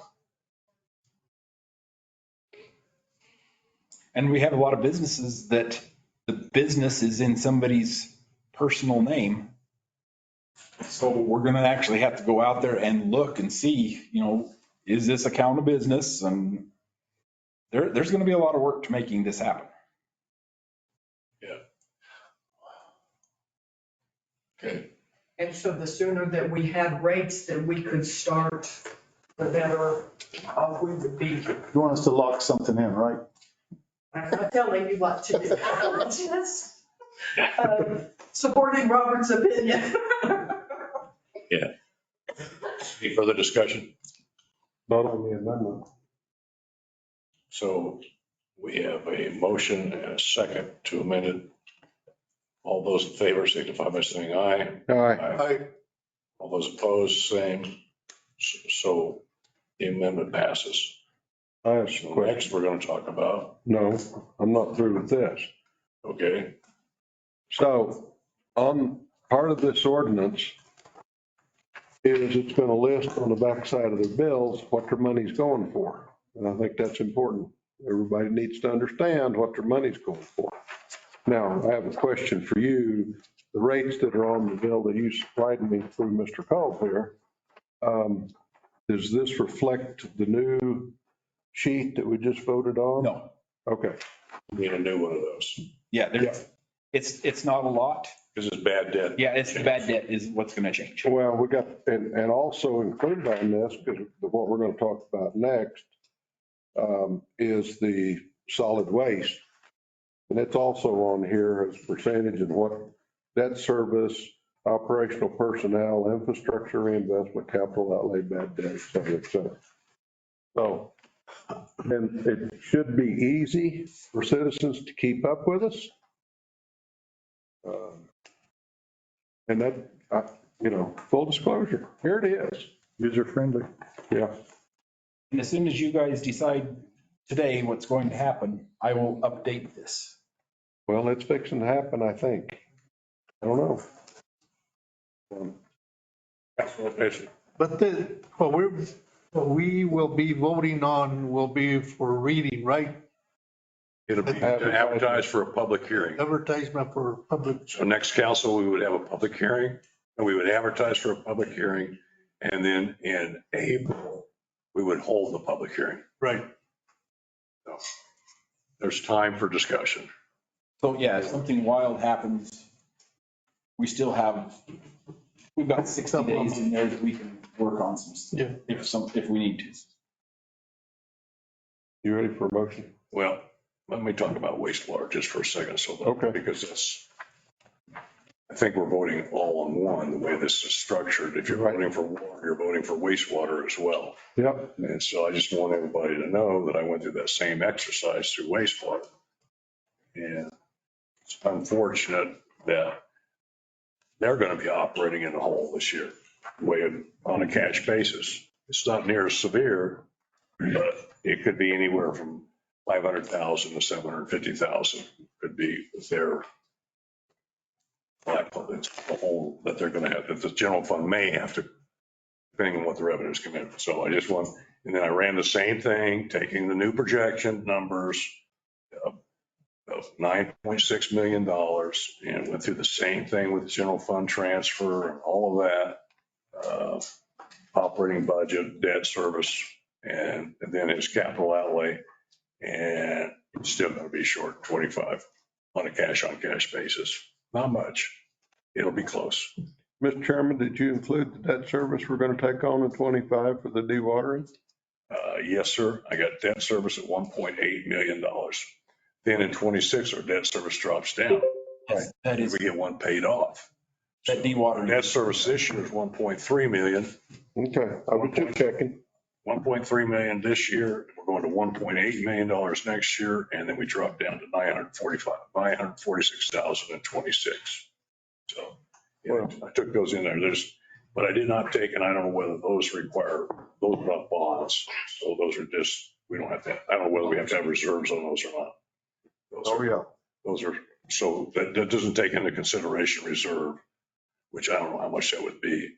So anyway, but they're the same exercise, and the proposed rate increase is what's needed on solid waste. Even with the last solid waste increase. Last time a study was done. Oh, shoot. I can't remember last time a study was done on the, they had just the CPI increase. Solid waste. No one knows. No wastewater. The wastewater problem. No, I don't, I mean, on waste. Solid waste or wastewater? Wastewater. You don't know when one was done. No. And Lorenzo, you've been doing this for how long? In my position, I've been doing this 5 years, but I've been operating for 30 years. So. There you go. And you don't recall it, everybody. I recall. Yeah. Even with the increase, so it's still going to be drastically lower than the average of all surrounding cities, though, correct? We're going to be closer to mid-range, which will also make us eligible for better grant money from the state. And lower interest rates. Matching funds, better terms. That's one of the things that, why we haven't been getting the grant money is because our rate structures we're too low. We need to be closer to that midline. I don't look forward to getting any better rates. It's just that the ratio with grant money by bonds for will be better. And Mr. Chair, you're exactly right in the coverage ratio. We discovered that early on. The finance chair and treasurer and Hess and I talked to RBC Bond Capital, which is our financial advisor, and they pointed out in 2025 we're not going to meet the 1.2 coverage ratio, which is a legal problem, another issue, probably an audit finding issue, some other issues. Will we come and pick up the collateral, the smart meters? We can wait. We'll get on it. Could you check to see if that's in right. in the bond, if they can pick up the collateral? We'd gladly give them the collateral. We would. Yeah, if that was it. And our bond rating. Yes. Yeah. That's the next big hurdle that's looming on the horizon. And as we improve the bond rating, the interest rate gets better, the risk goes lower. Yeah. Okay, I'm ready for your, any further discussion? You ready for a motion? I'm ready for. Mr. Chairman, move we send this to City Council to advertise for ordinance 24-XX, amending Chapter 21 of the Roswell City Code regarding user fees on water and wastewater. Whoops, wrong number. Excuse me. 26. Hold on. Let me get over here where I'm supposed to be. 24XX with peeling and replacing chapter 26 of the water wastewater utilities of the Roswell City Code. Yep. I was already moved on to the next item. I apologize. So have I. Second. So I got a motion and a second to, As amended. correct, I forgot your amendment. As amended, the repealing and replacing of chapter 26 of the water and wastewater utilities of the Roswell City Code to be put on full council For advertisement. of public meeting. Any further discussion? All those in favor signify by saying aye. Aye. Those opposed, same. Being none, so Really hoping for consent agenda. Can't do it on this one. nice try, Robert. Or the next one. Next one's not my problem. So the next item on the agenda is amending chapter 21 of the solid waste of the Roswell City Code. And it's not the whole chapter we're talking about here. We're just talking about race, right, Counselor? Yes, Mr. Chair, the only, well, so if you look at your packet on page, let me put it up here. 143, thank you, Counselor. The red is nothing new. It's just movement so that it reads more clearly. I wasn't quite sure why they had ordered it in that way in the 80s. So the only new thing is the actual rates. Because we had seen a new change or proposed change to chapter 21. Right. But we're not voting on that now. We're just voting to move the rate structure forward. And I had a committee substitute when you're ready for Move ahead then if you've got some. it. So I think everybody's been given an opportunity to glance at this. I don't know how many of you actually digested it. But this is work that's transpiring. I've got my copy right here. Transpiring last week and this week, and the staff for the folks out at the solid waste and many of our accounting team members have been immensely involved in this since last week. And these numbers were finalized yesterday, day before. Yeah, Tuesday. And so, Mr. Chairman, to give you a little background, because I don't want to labor the point too much.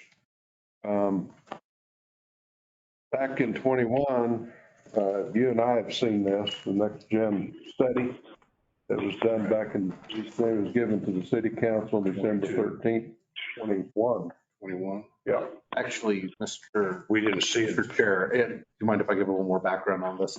So in December of 21, the administration, so the then mayor and the manager and Juan Fuentes were given that.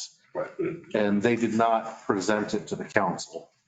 22. And then 6 months, and then Mr. Juan Fuentes instructed there to be certain changes made, which were, and then it was presented again to the city in March or April. It was April, but because that's then what we saw it after. Then held on to it for another 4 months until my first month, when it was finally presented to you. So that's the background, is that this was a $100,000 endeavor that should have been presented 3 fiscal years ago. Well, and to go back to that, when it was presented, we agreed that rate study was not correct. There was a lot of problems in that rate study. Yeah, the biggest problem was that it correct. There was a lot of problems because it didn't take into consideration the CPI. So that was one. It didn't take that into consideration. There were a lot of problems with that rate study, Counselor, that we didn't pass on that. We passed on.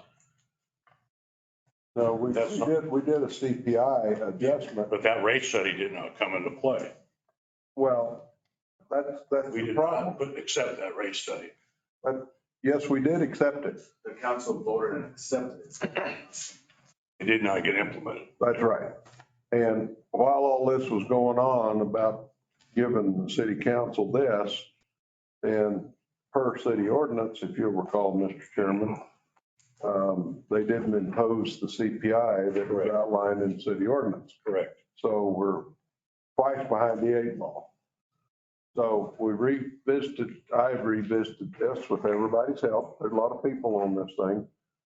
And we went through and found those problem areas that we thought needed to be addressed.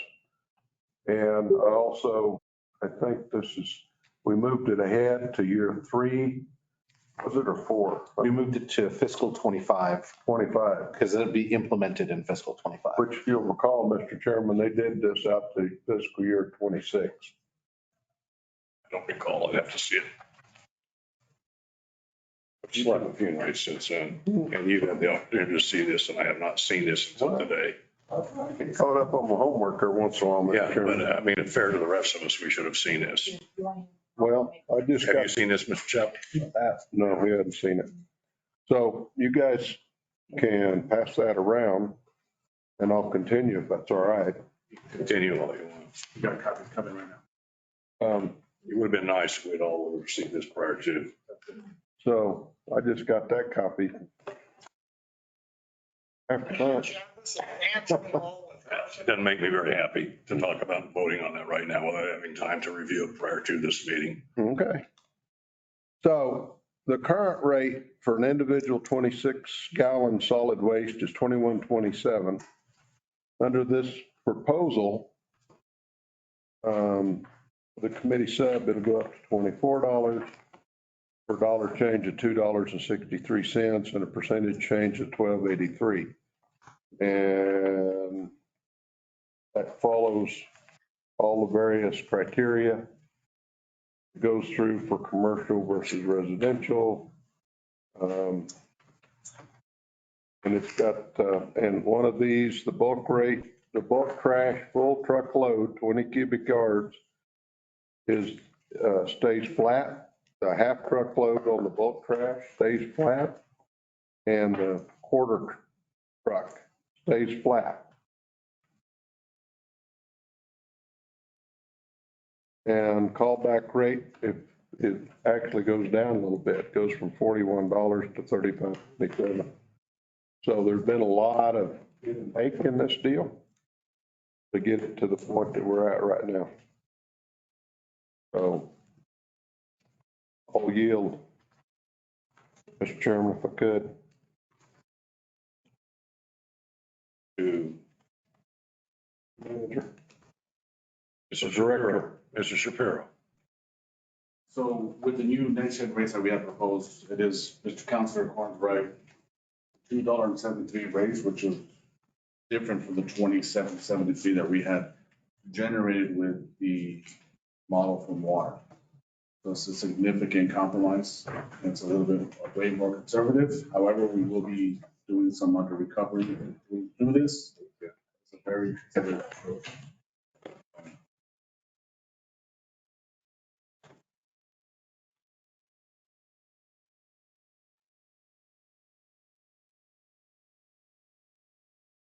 If you have any questions, myself, have to find this memorandum is 4 pages long in the front.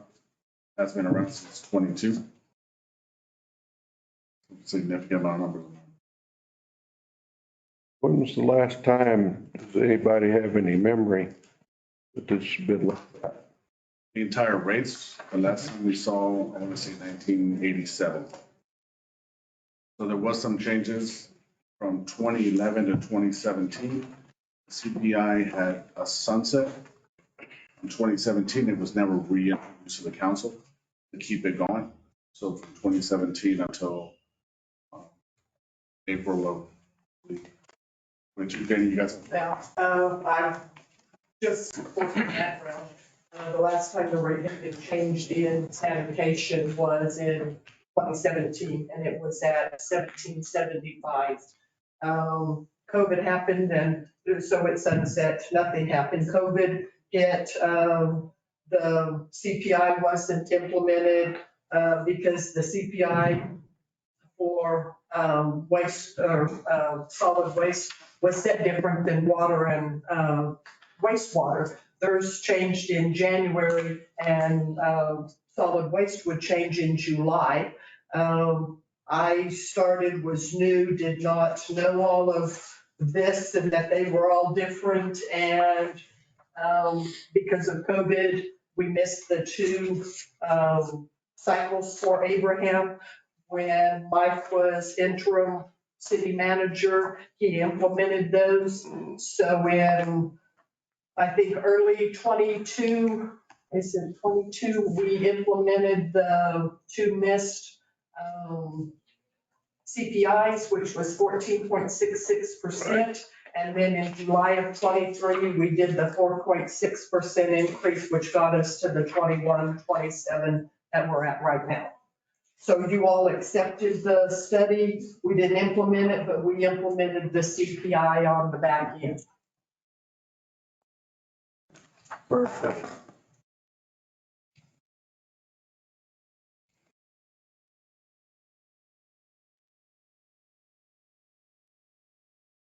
Any further? Negative, sir. I'm just stand by for any questions. This is a lot of information to review and assimilate. We understand that, but like I said, it's more conservative than the original study that we put forward. It is at $24, and it's the 12.8% and the 2.73 across the board for commercial. The callback, you might have some questions about that. What we have is individuals don't put their cans out, or restaurants or businesses that call us to go back and service them. We're going to use that fee to charge them to go back. We did a dry run on a couple of callbacks. Spent about $60 just to go on a callback. And sometimes those callbacks will come in at the end of the shift. So we got to get an employee to go out there, pick up that one can with that one truck. And go all the way. That extent of any questions. So with the proposed rates of $27.73, would still be operating at a deficit, and the new more conservative plan is to lower to $24? We're going to wait on. So this does not include the capital reinvestment. The new supplement, not have it all. I would like to see the same work that Mr. Glenn did, show your projected revenue, your projected expenses, so we can see where this, how this thing cash flows out at your new rate.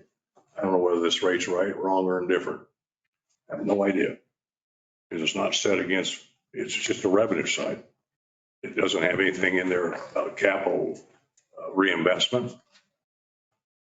So I can't support that at all until I see it, we get more information. I just will not support this today. You all can do what you want to do, but I'm not going to support Once it. you go there, I know we get some of the, do some capital reinvestments of equipment reimbursement plans. Part of that next gen study is built into that. Well, we will not have a capital reinvestment or emergency yeah, plan. and even statement that we need to rebuild the cell out there. $25 million. Oh, you're talking about cell one? Yeah. And you're telling me that this rate study doesn't have that, so. That is not. We don't know what that's going to cost. We don't. That's a very. Yeah. Well, I want to see more information. I'm not going to support this the way it's presented to us today. Because I want to see how cash flows out. Mr. Chairman. You can make whatever motions you want, but you don't have my support. I got that. I heard you loud and clear. You told me that the other day when I showed you this thing. So, unfortunately, the way we've managed all of our infrastructure, including our trash, has been behind the power curve. I think that's a fair assessment. And we need to address all of this and keep it as close to timing as we can, because I share the concern of Councilor Oropesa down there that if you hit them with the rate now and then hit them with another rate in 60 days, you're going to have a double whammy. And I think we just need to clean it up and get after it. And so what I might suggest to potentially keep this on track is to divide the question, do the ordinance part, and then send the rate study to the finance committee and get all those figures together.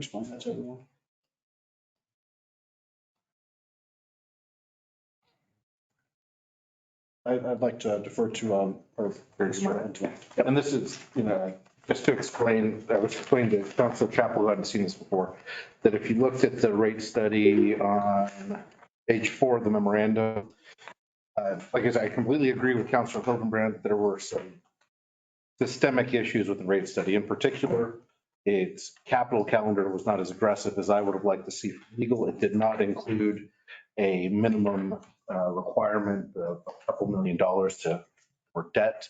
And so if anything, it was overly conservative here and there. But if you look, and I'm going to use the base rates for regular non-commercial, 1775, 2250, 2250, 2424 were what the proposed rates were. And this was going to be for years 22, 23, 24, 25. In year 24, we only went to 2175. So we've under collected by 10% for the year before, and moving in fiscal year 24, and we're under collecting by 75 cents. So that'd be a little less than 5% for this year. If you look at page 5, the cumulative under recovery or over recovery based on what legal considered an overly conservative capital calendar was 1.7 and 2.8 and $3 million. And that's if we had enacted increases as put here. So the actual under recovery is going to be a larger number. I can't tell you what it is off the top of my head, but that was, so yeah, that's the yeah, and I guess I'll say something that I remember this because it was my first or second finance meeting. And Councilor Hildebrand points out, he says, so where's your 3% cost of living increase for next year? And the guy who did the study at great expense is like, what are you talking about? He says, it's right here in the ordinance that's supposed to go up by CPI. Why isn't that built in? And he hadn't built it in. So again, if anything, that's not high enough. so in your professional opinion, this is not high enough. Yeah, but as I said earlier, it's better. We Just in general, I'm not trying to disparage anyone. I mean, I know. Well, it depends on what our goals are. But if the goal is a actuarially sound solid waste group with enough money to cover what our bond obligations require us to hold in reserves, then that's too little. But it's an improvement. Insufficient. My next question is if we want to keep things moving, I think that majority of us do. Could we accept option A and send this back to study to be presented with both options at council? Sure. Oh, what I would prefer, I think, is to pass the ordinance language out of legal, divide the question, and then put in finance, and we'll put it on the agenda for next week. Or whatever it is. So the verbiage of that, we would just pass the ordinance language as proposed without the rate study. Without the rates, yes. Without the rates, sorry. And then move it to finance, and we'll get those numbers. And maybe this is too conservative. I don't know. We'll look at the numbers. But it would keep this moving. Yeah. Because I do agree with Councilor Opitz that we don't want to hit people several times with increase. I think it'd be for detrimental to their lifestyle. I think part of what Councilor Pace was also saying was if we don't need it, don't do it. I didn't hear that. Because. You didn't hear that? I think if you recall, he said if we can postpone one till another at a later date, that's what he was saying.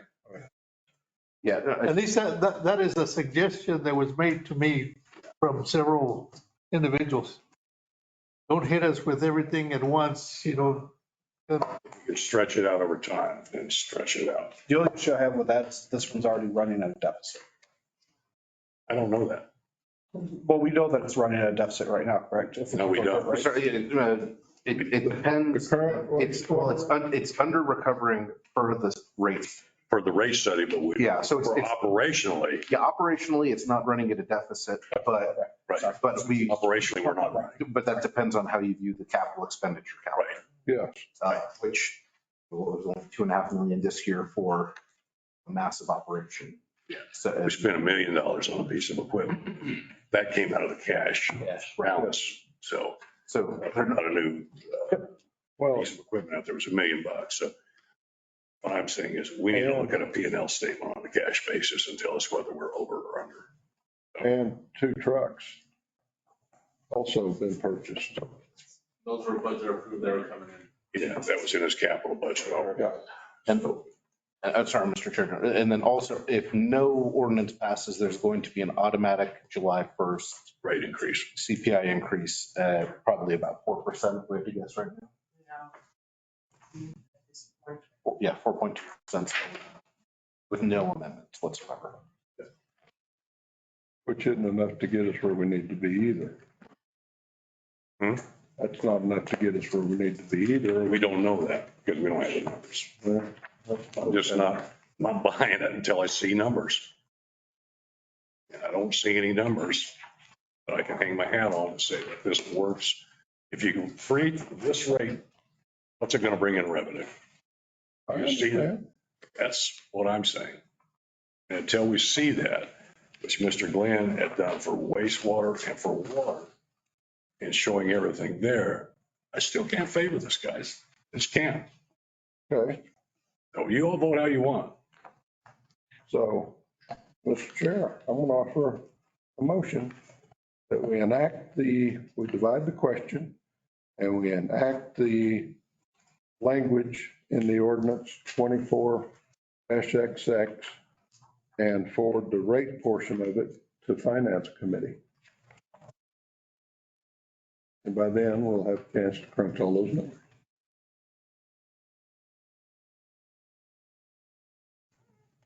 Committee Chair, I'd like to make a recommendation, however, when we put this together, finance can take the lead on this. Intensive stretch of assumptions that we made with the Robert Glenn study. It was a lot of assumptions. But whatever direction we take, we're given, we will take. Well, we may not enact ordinance at all out of finance. I mean, the dollar amount, we can certainly move the ordinance cleanup. Tammy has worked this and I think she needs to be the one doing the spreadsheet and then working with you on. The assumptions. Because the first pass I saw on one that you did several months ago did not include income from landfill.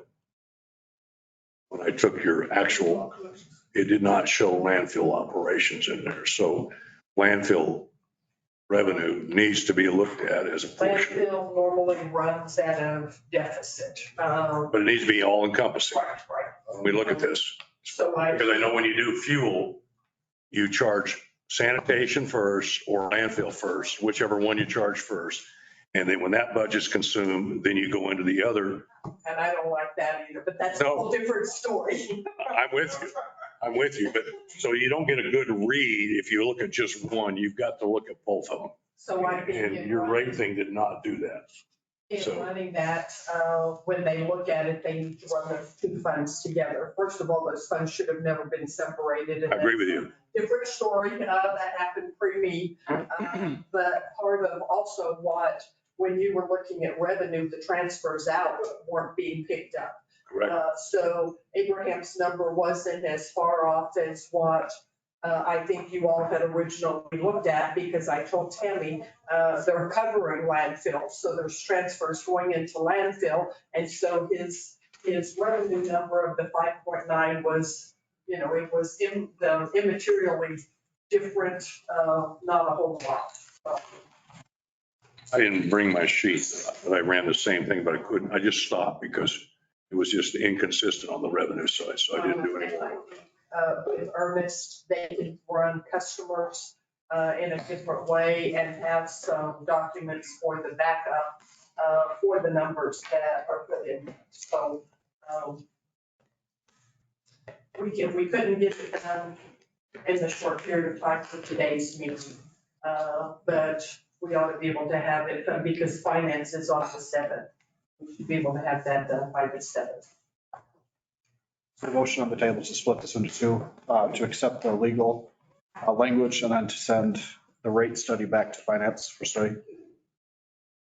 That's the motion that I've made. separate the two is what he's trying to accomplish. Separate the two. Yeah, provide the question. So let me ask you this. Well, this won't get put into effect, and hopefully we'll get it all done at one time. Because the CPI, is that affected in this ordinance, or is that? Yeah, CPS cut out in the language substitutes in the same annual review process that water would be doing. Yeah. So this doesn't have a CPI in it. Right. It'll just be an annual review or semi-annual review. Yep. But in the meantime, if this moves nowhere, get the CPI rate increase. Councilor Orpesa? Just to get my mind clear, I guess I need to ask Mr. Chaparro, does this also reflect the free dumpings on certain days, Saturdays or whatever? So are you referring to the previous projects that were city-based that were coming in for free? That one too, but I understand that every second Saturday or something like that, there's free landfill. All we have is residents that come in once a month with their water bill with 300 pounds or less, they can dump at the dump for free. So that number is not very significant. It's not a lot.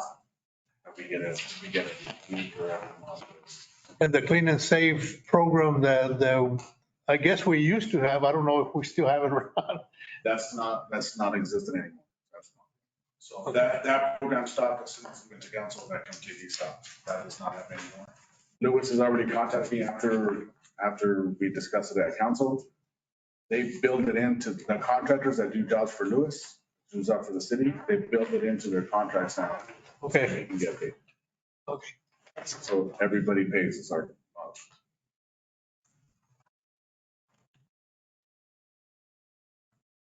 So your motion is?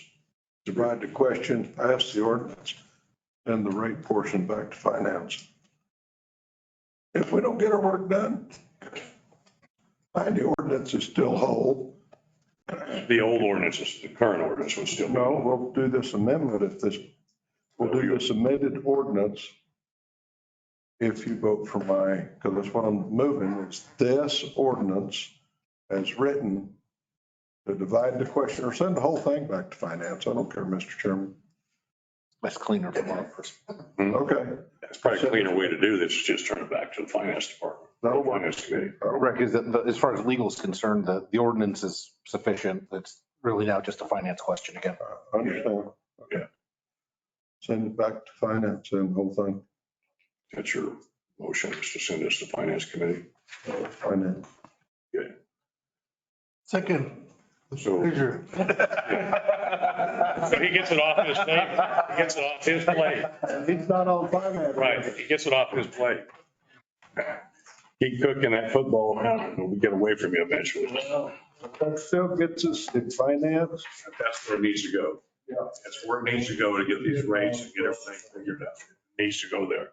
So we have a motion and a second to send the amending chapter 21 solid waste of the Roswell City Code to finance committee, the next finance committee. Yep. Which is the first. The 7th. The 7th, I think. The 7th. I think it's the first Thursday of the month. Thursday. Yeah, well, I It's the think. first Thursday of the month. Yes, for the Be seventh. the first. Going to be, well, this is leap year. No, the first. It's leap year. Yeah, it'd be the So seventh. we get So it. it's the 7th. One day gets me another week. Yeah, one day did it. Yeah. I think it's on the 20, on the 30th, isn't it? So, okay, we have a motion and a second to move this to finance. Any further discussion? All those in favor signify by saying aye. Aye. Opposed, same. Being none, so moved. Now, have no comments. We've already seen our reports. You have any announcements, Counselor? Nah, nothing that we can't discuss privately. Josh, do you have any announcements? None? Do we have anybody on? Any public participation? Oh, of course.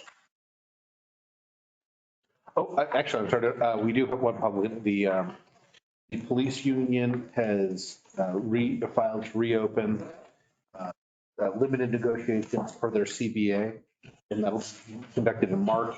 Similarly, we heard back from the fire department, and we have another session with them in March as well. The 10th and 11th. The 11th and 12th is what we're looking at. So that we'll have a report for you at council. Great. Ms. Dorhopper.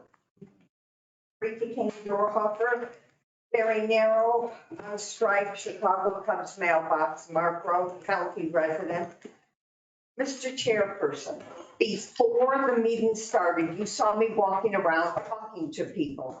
I was working the group that was in here, and the first one I worked was water. The only one I haven't worked is sanitation. I'll have one of my emissaries go and talk to sanitation. You mentioned education and knowledge. That's what I proposed to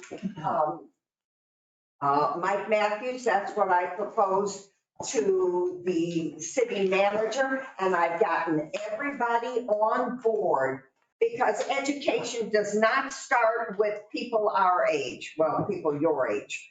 Education starts with the nursery school, the kindergarten, first grade, second grade, and third grade. We start with the young people, and you'll be surprised what a 6, 7, 8-year-old will say, Mommy, we got water running in the street here. So therefore, I want to thank all of the city departments who said that they would enter into my educational curriculum for the city. So we can do something during the summer to educate the youth so they can talk to their parents. So thank you. Thank you for your time and effort to put that forward because that's a very important issue. It really should include the city attorney's office. Well, the judge. Even better.